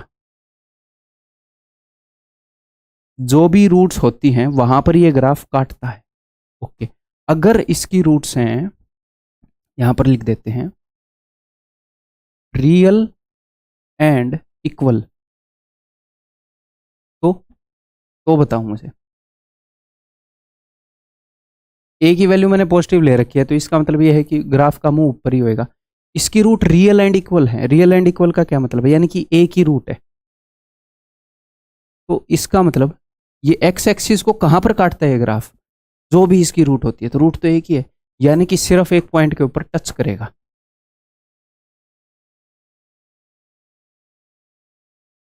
ऐसा ग्राफ बनेगा जब रूट्स रियल एंड इक्वल होंगी।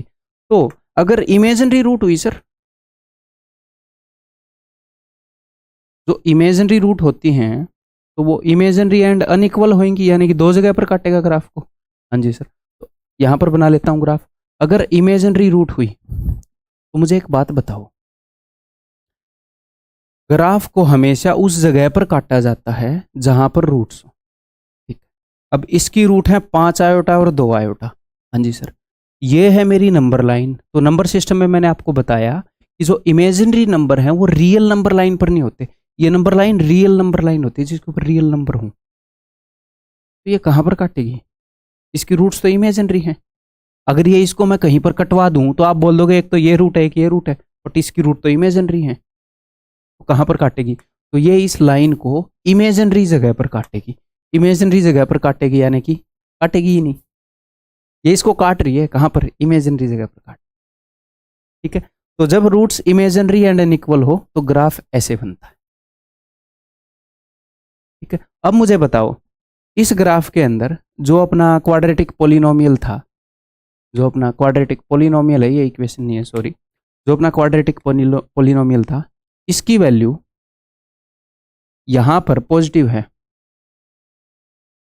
और इस केस में भी पॉजिटिव है, लेकिन इस केस में इसकी वैल्यू नेगेटिव है। इस केस में इसकी वैल्यू हमेशा पॉजिटिव है, बस एक जगह पर इसकी वैल्यू 0 हुई थी।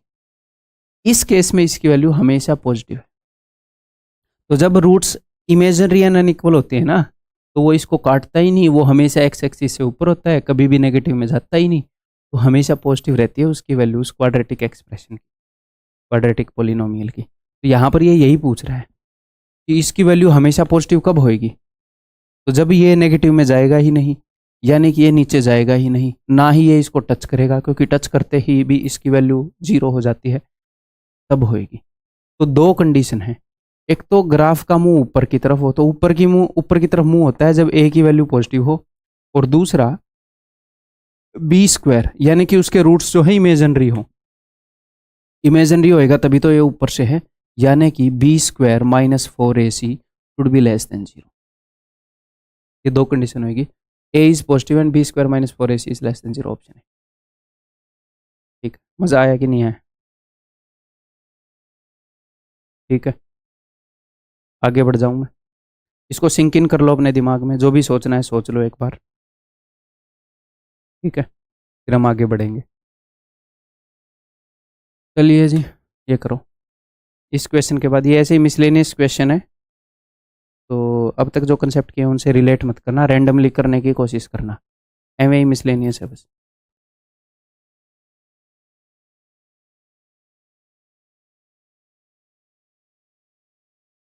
One fourth of A heard of cows is in the forest. तो ठीक है, काउज हैं कुछ, उनके हर्ड का वन फोर्थ हिस्सा फॉरेस्ट में है।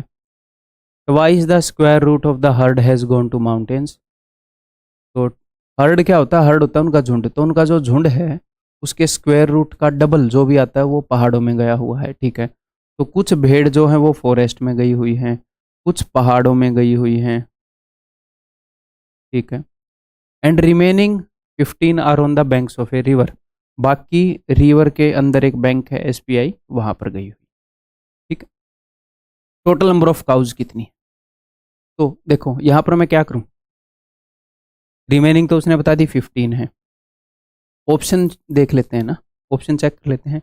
तो अगर मान लो टोटल गायों की संख्या, भेड़ नहीं है गायें हैं, टोटल गायों की संख्या 6 है, तो वन फोर्थ, तो 6 का वन फोर्थ यानी कि 1.5 गाय। तो कभी आज तक आपने 1.5 गाय देखी है लाइफ में? अगर देखिए तो you have a huge problem. कैसी गायें घूम रही है आपके इलाके में? 1.5 गायें कहीं पर भी नहीं होती। तो नेक्स्ट, अगर टोटल गायों की संख्या 100 है तो वन फोर्थ फॉरेस्ट में गई हुई है, यानी कि 25 गाय फॉरेस्ट में गई। ठीक है, माउंटेन्स में कितनी गई? इसका जो स्क्वायर रूट है, इसका स्क्वायर रूट होएगा 10, 10 की डबल 20। ठीक है, और बाकी की 15 कहीं पर घूम रही हैं। यही बोला क्या उसने? Twice the square root. हाँ जी, तो क्या ये सारी गायें हो गई? क्या ये सारे मिलाकर इसके इक्वल हो गए? नहीं हुए, तो ये भी काट दो। ठीक है, अगला चेक करो 63। तो 63 का तो वन फोर्थ हो नहीं सकता है। ठीक है जी, 36, तो यही होएगा फिर उत्तर। चेक कर लेते हैं, अगर टोटल गाय 36 हैं तो उसकी वन फोर्थ यानी कि 9 गाय तो फॉरेस्ट में गई, इसका वन फोर्थ। इसका स्क्वायर रूट है 6, 6 का डबल 12 माउंटेन्स में गई, और बाकी की 15 तो भैया SBI में है। तो टोटल ये 36 हो गया। जी हाँ, यानी कि यही उत्तर है। क्लियर है? नेक्स्ट, आप इसको कन्वेंशनल वे से भी कर सकते हो। मान लो मैं टोटल गायों की संख्या मान लेता हूँ x।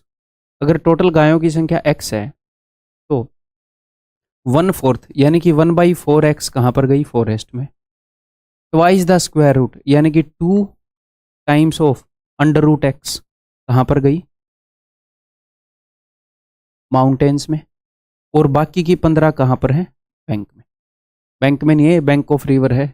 कई बंदे ऐसे होते हैं, मैं मजाक करूँ उसको ही नहीं समझते। तो सारी गायों की संख्या x है और कुछ यहाँ पर है कुछ यहाँ पर। तो आप यहाँ पर क्या करोगे? आप करोगे कि x is equal to 1/4x plus 2 under root x plus 15।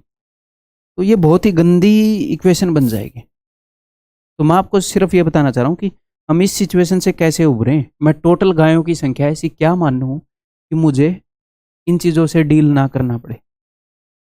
मैं भी तो आम इंसान हूँ आपकी तरह, कि मुझे इन चीज़ों को ना झेलना पड़े। तो भाई टोटल गायों की संख्या ऐसी मान लो जो 4 से भाग होती हो। ठीक है, मैं 4x मान लूँगा। ठीक है, लेकिन ऐसी भी मान लो जिसका अंडर रूट निकल रहा हो, तो ठीक है 4x स्क्वायर मान लो।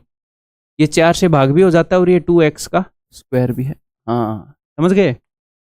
हमें ऐसे केस में ये जहाँ पर प्रॉब्लम हो रही है, तो टोटल गायों की संख्या मैंने मान ली 4x स्क्वायर। तो पहाड़ों पर गई है इसकी वन फोर्थ, यानी कि अब मैं ऐसे लिख लेता हूँ। तो टोटल गायों की संख्या है 4x स्क्वायर, पहाड़ों पर गई है इसकी वन फोर्थ यानी कि x स्क्वायर। इसका 4x स्क्वायर का अंडर रूट क्या है? 2x। 2x, तो 2x का डबल यानी कि 4x गई हुई है कहाँ पर? माउंटेन्स में, और बाकी की 15 हैं रिवर बैंक पे। तो it implies that x square इधर आएगा, 3x square minus 4x minus 15 is equal to 0। अब आप लगा दो फॉर्मूला श्रीधराचार्य का।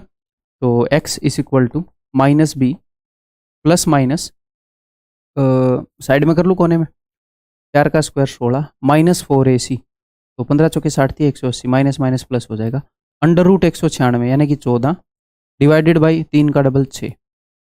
अब 4 माइनस 14 तो करूँगा नहीं क्योंकि नेगेटिव में गायें होती नहीं है। ठीक है, तो 4 प्लस 14 कितना हो गया? 18/6 यानी कि 3। अब x की वैल्यू 3 है तो 4x स्क्वायर की वैल्यू क्या हो जाएगी? 3 का स्क्वायर 9 चौके 36, टोटल गायें हैं 36। समझ में आ गया क्वाड्रेटिक में मैंने क्यों रखा था, यहाँ पर तो समझ में आया नहीं होगा। ठीक है, क्लियर है, जस्ट मिसलेनियस आपका दिमाग चलवा रहा था मैं। तो अब हम आगे बढ़ते हैं भैया अगले कंसेप्ट की तरफ। 1 घंटा 5 मिनट हो चुकी हैं इस वीडियो में। तो मैं ये चाहूँगा कि आप थोड़ा सा अपने फ़ोन को पॉज करके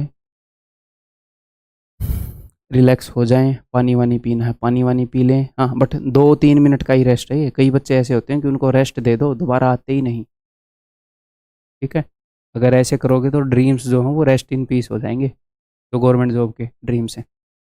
ताकि अगला कंसेप्ट मैं आपको सिखाऊं तो आपका दिमाग थोड़ा फ्रेश रहे और आप सीख पाओ।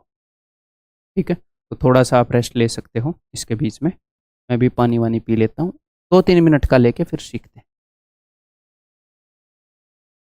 हेलो, हाँ भाई, तो चलिए इस कंसेप्ट को स्टार्ट करते हैं। तसल्ली से बताता हूँ मैं, इससे पहले कुछ पेजेस ले लूँ।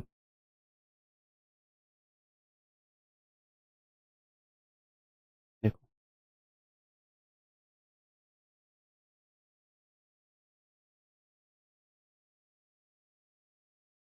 ये एक ही थ्योरम है जिसको 2 नाम से बुक्स के अंदर और 2 अंडरस्टैंडिंग से बता दिया जाता है। बुक्स में भी वीडियोज़ में भी ऐसे ही पढ़ा दिया जाता है।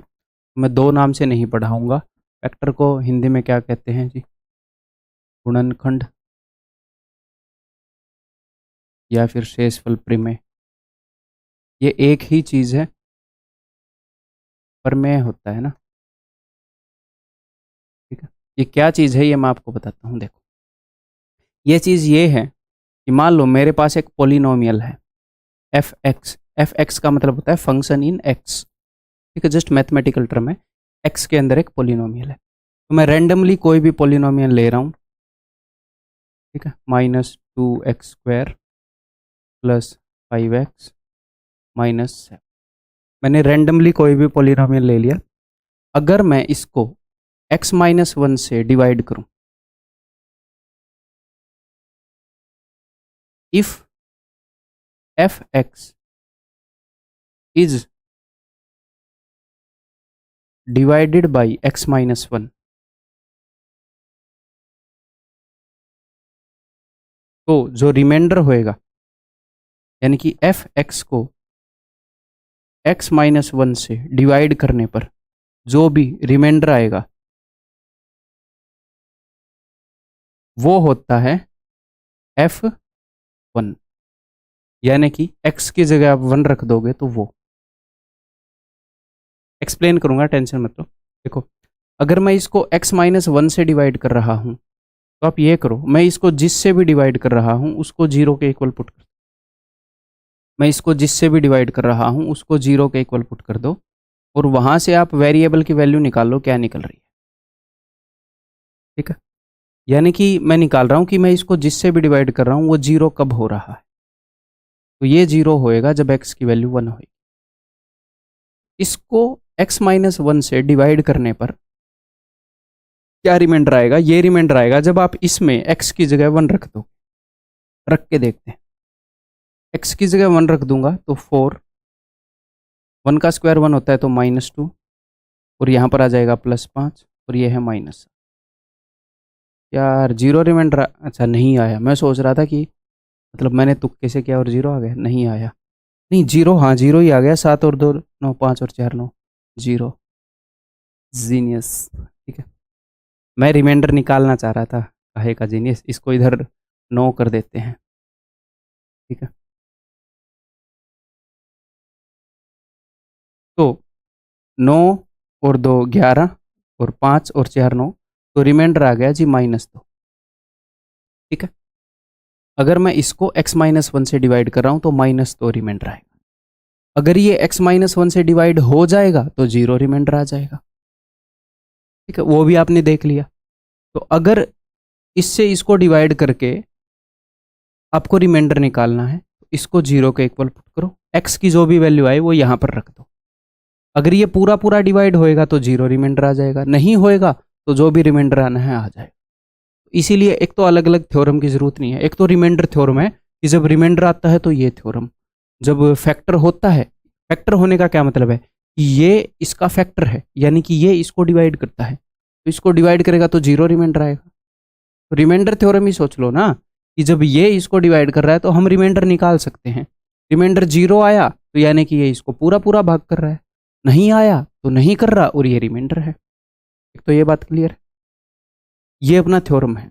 यानी कि अगर मेरे पास कोई भी वो है फंक्शन, कोई भी फंक्शन मान लो कि 7x⁴ minus 3x³ plus 2x² minus 5x+8, अगर इसको आपने डिवाइड करना है, अगर आपने f(x) को डिवाइड करना है x+2 से और आपको रिमाइंडर देखना है, तो वो आएगा जब आप इसके अंदर क्या रख दोगे x की जगह। देखते हैं, अगर आप x+2 से डिवाइड कर रहे हो तो x+2 को 0 रख दो। It implies that x is equal to -2। जिससे भी डिवाइड कर रहे हो उसको 0 रख दो, वहां से आप वैल्यू निकालो, x की वैल्यू -2, यानी कि जब आप x की जगह -2 रख दोगे तो ये जो भी देगा वो अपना रिमाइंडर होगा। ये थ्योरम, ये क्यों होता है बताऊंगा। ये क्लियर है, ये थ्योरम है, ठीक है। अब ये होता क्यों है भाई, वो देखते हैं, ठीक है। तो इस एग्जाम्पल को लेकर चलते हैं आगे। तो मैंने आपको आगे लॉन्ग डिवीजन सिखाना है, जरूरी है मैं यहीं सिखा देता हूँ ताकि ये क्लियर हो जाए। देखो, तो मुझे ये डिवाइड करना है किससे, x-1 से। करके देखते हैं खुद हम। 4x³ माइनस 2x²,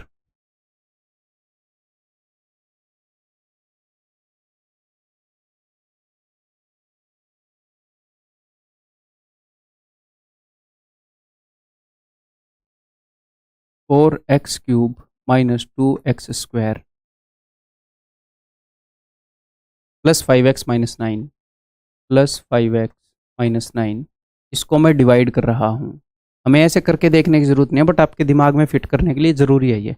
इसको मैं डिवाइड कर रहा हूँ x-1 से, ठीक है। तो एक तो आपको ये समझ में आ जाएगा कि एक पॉलिनोमियल को दूसरे से डिवाइड कैसे करते हैं, ये भी सिखाना था मुझे आपको, ठीक है। तो डिवाइड करके देखते हैं रिमाइंडर आता है, क्या आता है, लेट अस सी। इसको अगर मैं इधर सरका दूँ तो उधर जगह मिल जाएगी मुझे, क्या करें।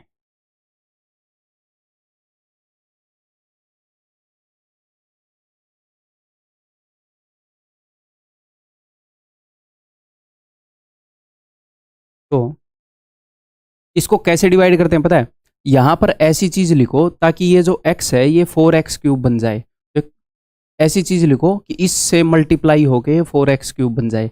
एक तो मैंने 4 लिख दिया और मैं लिख दूंगा x², तो 4x² और x मिलकर 4x³ बन जाएंगे। तो ठीक है, यहां पर ये चीज 4x³ पर गई। यहां पर मामला क्या है, मामला ये है, जैसे आप डिवाइड करते हो ना कि 4 8 32, तो यहां पर आप क्या लिखते हो, इन दोनों का प्रोडक्ट ही तो लिखते हो, 4 8 32। तो यही मैं लिख रहा हूं, ये इतने पर गया, x इंटू 4x², 4x³।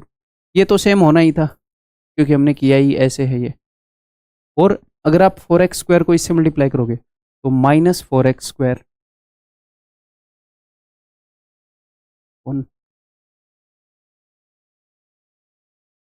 उस गेट को बंद मत करना भले ही, ठीक है आरती, ये बंद कर दो बस।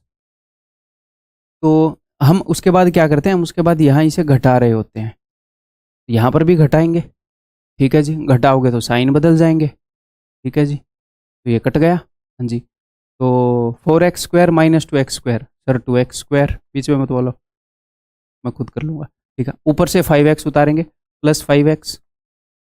तो अब यहाँ पर कोई ऐसा नंबर लिखूंगा ताकि ये जो x है ये 2x² बन जाए, ठीक है। तो क्या लिखूँ मैं यहाँ पर मैं लिख देता हूँ 2x। तो x इंटू 2x यानी कि 2x², -1 इंटू 2x यानी कि -2x। फिर से साइन बदल दें भाई, फिर से घटाएंगे। ये मैं सेम क्यों क्रिएट कर रहा हूँ, ताकि ये कट जाए और बड़ी डिग्री की चीज़ें कटती रहें और हम छोटी की तरफ बढ़ते रहें। तो ये कट गया, ये 5 और 2 7x आ गया, ठीक है। ऊपर से मैंने उतार लिया भाई 9, ठीक है। अब यहाँ पर ऐसी चीज़ से मल्टीप्लाई करो कि 7x बन जाए, तो 7 प्लस का 7। अगर यहाँ पर -7x होता तो मैं माइनस के साथ से करता, तो 7x -7। अब साइन बदलेगा, 7x से 7x गया तो ये आ गया -2, ये रिमाइंडर आ गया। तो रिमाइंडर क्या था उस वक्त, यही तो था -2, है ना, सेम आ गया, ठीक है। तो हम इस चीज़ पे चर्चा नहीं कर रहे कि सेम आएगा कि नहीं, हम इस चीज़ पे चर्चा कर रहे हैं कि सेम क्यों आ रहा है, मतलब वहाँ से निकल क्यों रहा है ऐसे रखने से। बताता हूँ, देखो। तो अब ये जो अपना फंक्शन है जिसको आप डिवाइड कर रहे थे, ये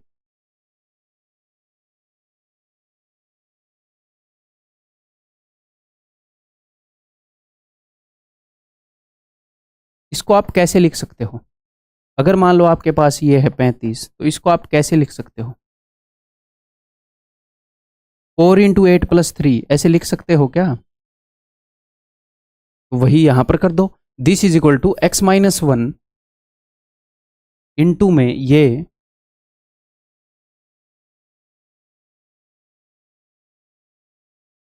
और प्लस में -2। ठीक है।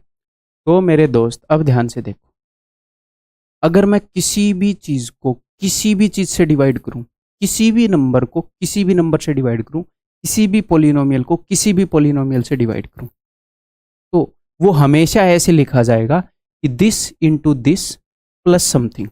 अब बोलोगे सर अगर रिमाइंडर 0 आ गया तो +0 लिखा जाएगा। लिखा तो ऐसा ही जाएगा। अगर मान लो ऐसे हो गया कि 35 डिवाइडेड बाई 5, 5×7 = 35, तो 5 × 7 + 0 लिख दोगे, और फॉर्मेट तो यही होएगा। ठीक है। तो अगर मैं इसको x-1 से डिवाइड कर रहा हूं तो इसका कुछ पोर्शन x-1 से डिवाइड हो रहा होगा और कुछ पोर्शन नहीं हो रहा होगा, जिसको हम बोलते हैं रिमाइंडर, उसी को शेषफल बोलते हैं। तो अगर आप x-1 को ही 0 रख दोगे, अगर आप x-1 को 0 रख दोगे, इसको 0 रख दोगे, तो 0 इंटू समथिंग 0 ही हो जाएगा। तो जो पोर्शन x-1 से डिवाइड हो रहा है वो सारा तो 0 हो जाएगा, बच क्या जाएगा? सिर्फ रिमाइंडर। इसीलिए अगर हम ये देख रहे हैं किसी भी चीज को x-1 से डिवाइड करने पर क्या रिमाइंडर आएगा, अगर मैं x-1 को 0 रख देता हूं, आप इस नंबर को ऐसे एक्सपेंड नहीं कर रहे, बट ये नंबर है तो इसी की फॉर्म, ये और ये है तो बराबर ही। तो x-1 को 0 रखने से जो पोर्शन x-1 से डिवाइड हो रहा है वो खत्म हो जाएगा, बचेगा सिर्फ रिमाइंडर। तो x-1 को 0 रखने से जो भी बच रहा है वो रिमाइंडर है। x-1 को 0 के बराबर रखना या फिर ये बोलना कि x को 1 के बराबर रख दो, एक ही तो बात है। तो x को अगर इसमें 1 रखूंगा तो जो भी बचेगा वो रिमाइंडर है। 0 बचा तो यानी कि रिमाइंडर 0 है। रिमाइंडर 0 है तो इसका मतलब क्या है? ये पूरा पूरा भाग हो रहा है, यानी कि x-1 इसका फैक्टर है। अगर भाग नहीं हो रहा तो कुछ ना कुछ रिमाइंडर आएगा तो वो बच जाएगा। तो क्लियरली समझ गए अब? ठीक है भाई, क्यों हो रहा है, कैसे हो रहा है, अब ये याद रखना, ये समझना आपके आपका फर्ज है। अब ये जो मैंने आपको बताया एक बार उसको रिमाइंड कर दो। यहाँ पर मुझे कुछ बताने की जरूरत नहीं है, मेरे ख्याल पहले ही बता दिया मैंने। तो मैं आगे बढ़ रहा हूँ, करते हैं क्वेश्चन सीधे। ये देखो, when x³ + 3x² + kx + 5 is divided by x + 1 then remainder is 3। तो रिमाइंडर 3 है, तो इसको x + 1 से डिवाइड कर रहे हैं तो रिमाइंडर 3 है।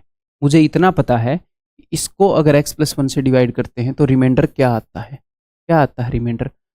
x + 1 से डिवाइड कर रहे हैं ना, तो x + 1 को 0 के बराबर रख दो, तो it implies that x is equal to -1। तो अगर मैं x की वैल्यू -1 रख दूँ ना इसमें, तो जो भी आएगा वो रिमाइंडर ही है। अच्छा, तो यहाँ से मैं रिमाइंडर निकाल रहा हूँ और रिमाइंडर मुझे पता है 3 है। तो यहाँ पर मैं वैल्यू -1 रख रहा हूँ, जो भी आएगा वो रिमाइंडर है, वो एक हिसाब से रिमाइंडर ही है, तो उसको मैं 3 के इक्वल पुट कर दूंगा, क्योंकि यहाँ पर -1 रखने से रिमाइंडर ही आता है। ठीक है, तो यहाँ पर मैं -1 पुट कर रहा हूँ, तो जहाँ पर भी पावर ओड है वहाँ पर माइनस ही रह जाएगा। माइनस की पावर ओड इवन होएगी तो माइनस खत्म हो जाएगा। तो आप सीधा लिख सकते हो कि -1 +3 -k +5, ये चीज़ हमें रिमाइंडर देगी जो कि बराबर है 3 के। इट इम्प्लाइज दैट, मैं मन ही मन में k को उधर ले गया, उधर के साइड से मैं बोल रहा हूँ k इज इक्वल टू, अगर k उधर गया तो 3 से तो 3 कट जाएगा, 5 में से 1 गया 4, k इज इक्वल टू 4। तो k 4 है, तो अगर k 4 है तो अपने मन ही मन में k को यहाँ पर 4 रख लो या याद कर लो कि k 4 है? तो हमें इस पोलिनोमियल के बारे में पता चल गया, ये क्या है? x³ + 3x² + 4x + 5। ठीक है जी। अब ये बोल रहे हैं कि अगर मैं इसको x-2 से विभाजित करूं, भाग करूं, तो क्या शेषफल बचेगा, क्या रिमाइंडर होगा। तो रिमाइंडर निकालने का सिंपल सा तरीका है, जिस भी चीज को भाग कर रहे हो उसको 0 के इक्वल पुट कर दो, यानी कि रिमाइंडर निकलेगा अगर मैं x को 2 के बराबर पुट कर दूं। तो मैं इसके अंदर पुट कर देता हूं x को 2, तो 2 का क्यूब 8, ये रिमाइंडर निकल रहा है। x को 2 पुट करने पर रिमाइंडर निकलेगा जब मैं इसको x-2 से डिवाइड करूंगा। तो 2 का स्क्वायर 4 दिए 12, 2 x की वैल्यू मैं 2 रख रहा हूँ, k की वैल्यू हमें पता है 4 है, तो 4 दूनी 8 और प्लस 5, तो 12 और 8 20, 8 और 5 13, 20 और 13 33, तो रिमाइंडर निकलेगा जी ऑप्शन से। ठीक है, समझ में आ गई बात। आगे बढ़ जाऊं, मजा आ रहा है कि नहीं, आगे बढ़ जाऊं। ये देखो, करो। If this is divided by x-1 and x+1, the remainders are 5 and 19। अगर इसको x-1 से डिवाइड करते हैं तो रिमाइंडर 5 है। x-1 से डिवाइड करने पर रिमाइंडर क्या आएगा, अगर मैं इसको 0 के इक्वल पुट कर दूं तो x की वैल्यू आती है 1, यानी कि x-1 से डिवाइड करने पर जो रिमाइंडर आएगा वो आएगा अगर मैं इसके अंदर x को 1 रख दूँ। ठीक है, मैं इसके अंदर x को 1 रख रहा हूँ, तो 1, अब कहीं पर भी 1 रख लो वो खत्म ही हो जाएगा, 1 की कुछ भी पावर कर लो। 1 - 2 + 3 - a + b, ये रिमाइंडर आएगा, और रिमाइंडर क्या आ रहा है 5, यानी कि this will be equal to 5। It implies that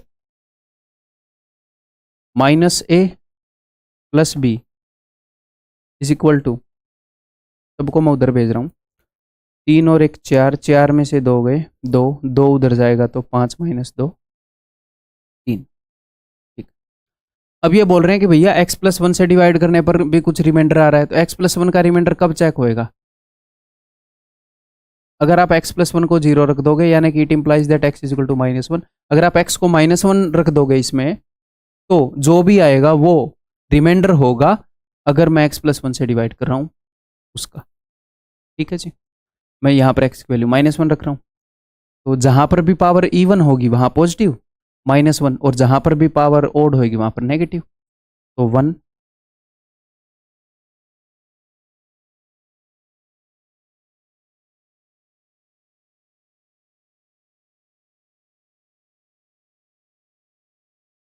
one plus में 2 प्लस में 3 प्लस a -1 पुट कर रहे हैं ना, plus b is equal to, remainder क्या है 19 इस केस में।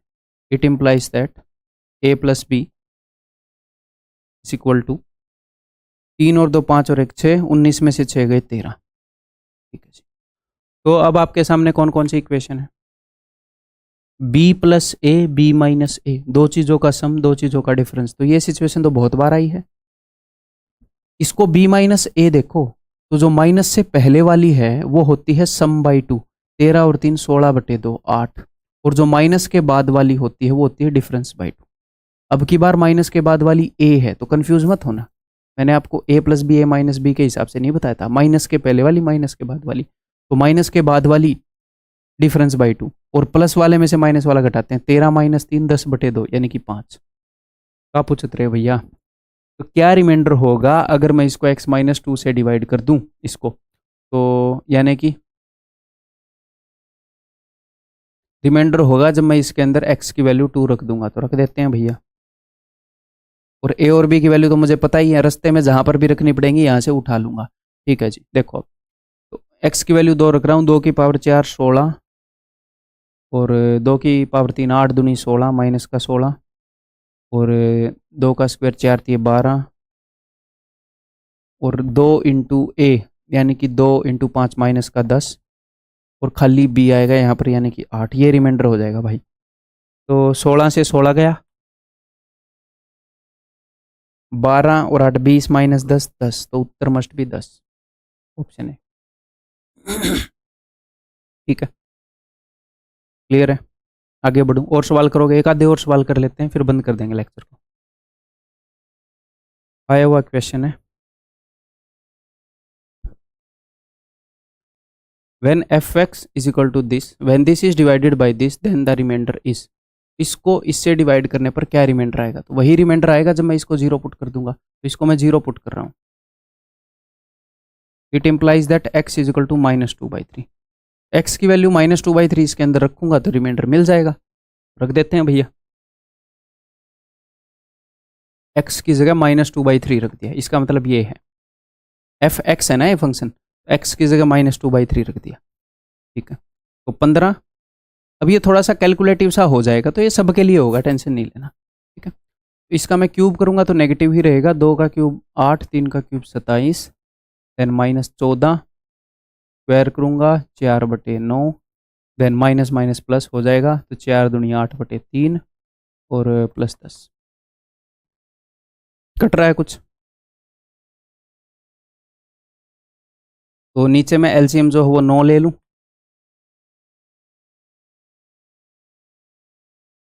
नो ले लिया भाई। तो माइनस का 40, माइनस का 56, ठीक है, 3 3 3 8 24 और प्लस में नीचे 90 हो जाएगा, नीचे 1 है इसके, देखते हैं। तो ये हो जाएगा, देखो 50 और 40 90 होता है, तो इस 90 से ये 90 कट गया, तो एक माइनस का 6 बच गया। तो 24 में से 6 गया 18, 18/9। उत्तर आ गया जी 2, ऑप्शन ए। ठीक है, क्लियर है भाई? आगे बढ़ जाऊं? करो। एक और आया हुआ क्वेश्चन करवा देता हूं, जिसमें थोड़ी सी कैलकुलेशन होएगी। तो सिंपल है, इसको इससे डिवाइड करने पर क्या रिमाइंडर आएगा, तो 3x + 2 को 0 रखो। मन ही मन में आप ये निकाल सकते हो कि भैया x की वैल्यू -2/3 है, तो मैं उसके अंदर रख रहा हूँ x की वैल्यू -2/3।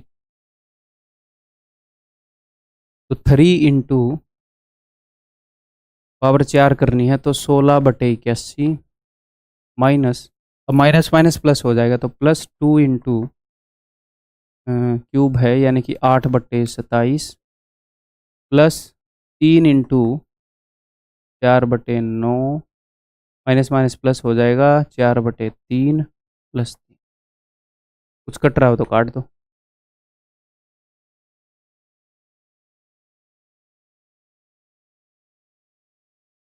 तो नीचे मैं एलसीएम ले लेता हूँ भाई 27, ये भी 27 है, ये भी 27, तो 8 दूनी 16 और 16 32। ये दोनों जगह 3 है, 3 निमे 27 9, 8/3 मान लो इसको, 3 निमे 27 9 8 72 और प्लस 1 है नीचे, तो 27 थी 81। इतना हो जाएगा ये, 8 और 7 15 और 3 18, 180, 2 और 2 4 और 1 5, 185/27। 181 तो नहीं है, एक बार रीचेक कर लो, यूनिट डिजिट 5 ही आ रहा है। ठीक, आगे बढ़ते हैं। ये बताओ अगला क्वेश्चन। तो ये कितना टाइम हो गया? चलो ये लास्ट क्वेश्चन है, लास्ट क्वेश्चन करते हैं, फिर यहीं से हम स्टार्ट कर लेंगे अगला लेक्चर। ये भी बताओ, अगला क्वेश्चन मैं देख लेता हूँ क्या है। ये इसके फैक्टर हैं, तो फैक्टर्स ऑफ दिस, ठीक है, ये लास्ट क्वेश्चन है अपनी इस वीडियो का। If x + 2 and x - 1 are factors of this, then the values of m and n are. ये आप खुद भी कर सकते हो पॉज करके, कोई दिक्कत नहीं, मैं बता देता हूँ, HW में नहीं दे रहा। कुछ प्रैक्टिस मैं अपने साथ करवाना चाह रहा हूँ आपकी, ताकि कुछ चीज़ें मैं सिखा पाऊँ। तो अगर ये इसके फैक्टर हैं, तो हाँ ये इसके फैक्टर हैं। फैक्टर का क्या मतलब है, अगर ये इसके फैक्टर हैं यानी कि जो शेषफल है वो 0 है, यानी कि रिमाइंडर क्या है, 0 है। यानी कि इससे पहले वो डायरेक्टली रिमाइंडर पूछ रहा था, रिमाइंडर बताओ, ये करो वो करो। जब वो ये बोल देता है कि ये इसके फैक्टर हैं, तो एक नंबर अगर दूसरे का फैक्टर है, 32 का फैक्टर है 4, तो सिंपल सी मतलब है कि पूरा पूरा भाग हो जाता है, यानी कि 4 से 32 को डिवाइड करके रिमाइंडर 0 आता है, शेषफल 0 आता है। तो अगर ये इसके फैक्टर हैं, तो यानी कि ये इसको डिवाइड करके रिमाइंडर 0 दे रहे हैं, सिंपल इतना ही मतलब है। ठीक है, तो रिमाइंडर कैसे चेक करते हैं, देखो, तो मैं इसको 0 के इक्वल पुट कर दूं, या तो इससे इसको डिवाइड करके जो रिमाइंडर आएगा वो आएगा जब हम उसके अंदर x की वैल्यू -2 पुट कर देंगे, और रिमाइंडर क्या आएगा, हमें पता है 0 आएगा, तो यानी कि उसके अंदर -2 पुट करने पर 0 आ रहा है। बस ये सिंपल है, मतलब -2 पुट कर रहा हूँ भाई, -8 और 2 दूनी 4 दाई 40 -2m + n, ये 0 आएगा। रिमाइंडर 0 है। इट इम्प्लाइज दैट माइनस का 2m plus n is equal to, उधर भेज रहा हूँ सब कुछ, प्लस का 32 हो जाएगा तो माइनस का 32, और इससे डिवाइड करके भी रिमाइंडर 0 आ रहा है क्योंकि ये भी फैक्टर है, तो इसको भी मैं इज इक्वल टू 0 रख रहा हूँ, यानी कि x इज इक्वल टू 1। तो रिमाइंडर आएगा जब मैं x को 1 रख दूंगा उसमें, जो कि आएगा 0, रिमाइंडर है ना, 1 रख रहा हूँ। तो 1 plus 10 plus m plus n should be equal to 0। It implies that m plus n 10 और 11 शुड बी इक्वल टू -11। अब इनको कैसे सोल्व करेंगे? सिंपल है भाई, नीचे वाली में से ऊपर वाली घटा रहा हूँ मैं, क्योंकि n और n सेम है, और इसमें से वो इसलिए घटा रहा हूँ क्योंकि माइनस वाला छोटा होता है पॉजिटिव वाले से, ताकि पॉजिटिव आ जाए। तो घटा देते हैं, m माइनस माइनस का 2m यानी कि 3m इज इक्वल टू, इसमें से ये गया तो 0 आएगा ही। अब इसमें से उसको घटाऊंगा तो माइनस माइनस प्लस, यानी कि प्लस का 32 माइनस का 11, तो ये हो जाएगा जी 21, यानी कि m इज इक्वल टू 7। एक ही ऑप्शन है, खत्म। इसके बाद मैं सॉल्व ही नहीं करूंगा। n की वैल्यू क्यों निकालूं मैं, बताओ? Am I beaten by a, mad dog, है ना। आगे बढ़े, या फिर मैंने लास्ट क्वेश्चन बोला था, तो ये एक और फैक्टर वाला कर लेते हैं भाई, है ना, प्लीज़ भाई। मेरे को ये नहीं पता था ये फैक्टर वाले हैं, ये लास्ट है, उसके बाद अगली क्लास में करेंगे। If x plus 1 and x minus 1 are factors of this then find the value of this. तो ये दोनों इसके फैक्टर हैं, यानी कि ये इसको डिवाइड करते हैं तो रिमाइंडर जो है वो 0 आता है, डेसिमल 0 आता है, तो ठीक है। तो इसको मैंने इज इक्वल टू 0 रखा, यानी कि x की वैल्यू अभी है -1, तो -1 पुट करूंगा वहाँ पर। तो जहाँ पर भी पावर ओड है वहाँ पर नेगेटिव जिंदा रह जाएगा, तो -a, और जहाँ पर भी इवन है वहाँ पर नेगेटिव जिंदा नहीं रहेगा। -3 plus 5 should be equal to 0। It implies that -a plus b is equal to, 5 में से 3 गए 2, माइनस का 2, ठीक है। इसको अगर मैं इज इक्वल टू 0 रखूँ तो x इज इक्वल टू 1, तो a plus b plus 3 plus 5 is equal to 0। It implies that a plus b is equal to -8। भाई साहब ये तो वही कंडीशन आ गई जो पहले हम कर चुके हैं। एक तो है b माइनस ए, एक है b प्लस ए, दो चीज़ों के बीच में प्लस, दो चीज़ों के बीच में माइनस। तो जो माइनस से पहले वाला है, यानी कि माइनस से दूसरे वाला, ये होएगा सम बाई 2। तो इन दोनों का सम क्या होएगा? -10/2 यानी कि -5।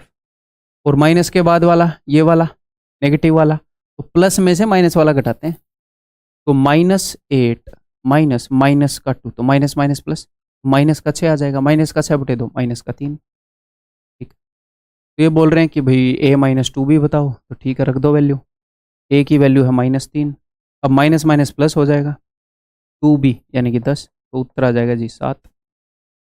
ठीक है, क्लियर है। अगले क्वेश्चन की शक्ल देख लो, कहीं HW ना हो। पकड़े गए। HW है तो ये तो इसी वीडियो में दूंगा, इससे अगला भी HW है क्या? नहीं है।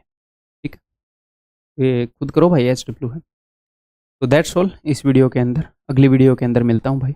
उम्मीद है कि मज़ा आ रहा होगा इस जर्नी में, और मज़ा ऐसे ही बाकी सब्जेक्ट्स को भी एंटरटेनिंग वे में पढ़ो, इंटरेस्ट लेकर पढ़ो, तो आप देखना मस्त रैंक आएगी, मस्त पोस्ट मिलेगी, मस्त लोकेशन पर मिलेगी। एक बार में झंझट निपटा दो। अगर इससे पहले और अटैम्प्ट दे चुके हो कोई दिक्कत नहीं है, इस बार में झंझट निपटा दो। जितना हो सके उतना पढ़ो, पढ़ने की हदें पार कर दो। बस सिर्फ एक बात का ध्यान रखो कि एनफ सो लो, सुबह उठ कर ये नहीं लगना चाहिए कि नींद आ रही है, एफिशिएंसी कम हो जाती है। और दूसरा, खाना पीना मत छोड़ो इस चीज़। मैंने भी छोड़ दिया था एक बार, गलत, वो उससे ओवरऑल लॉस ही होता है, तैयारी में भी लॉस ही होता है। तो एक तो खाने पीने का ध्यान रख लो, ऊपर से अपनी नींद का ध्यान रख लो, डाइट और नींद, और रगड़ के पढ़ दो। अब की बार दिखा दो दुनिया को कि भाई किस चीज़ के बने हो तुम। ठीक है, अगली वीडियो में मिलता हूँ।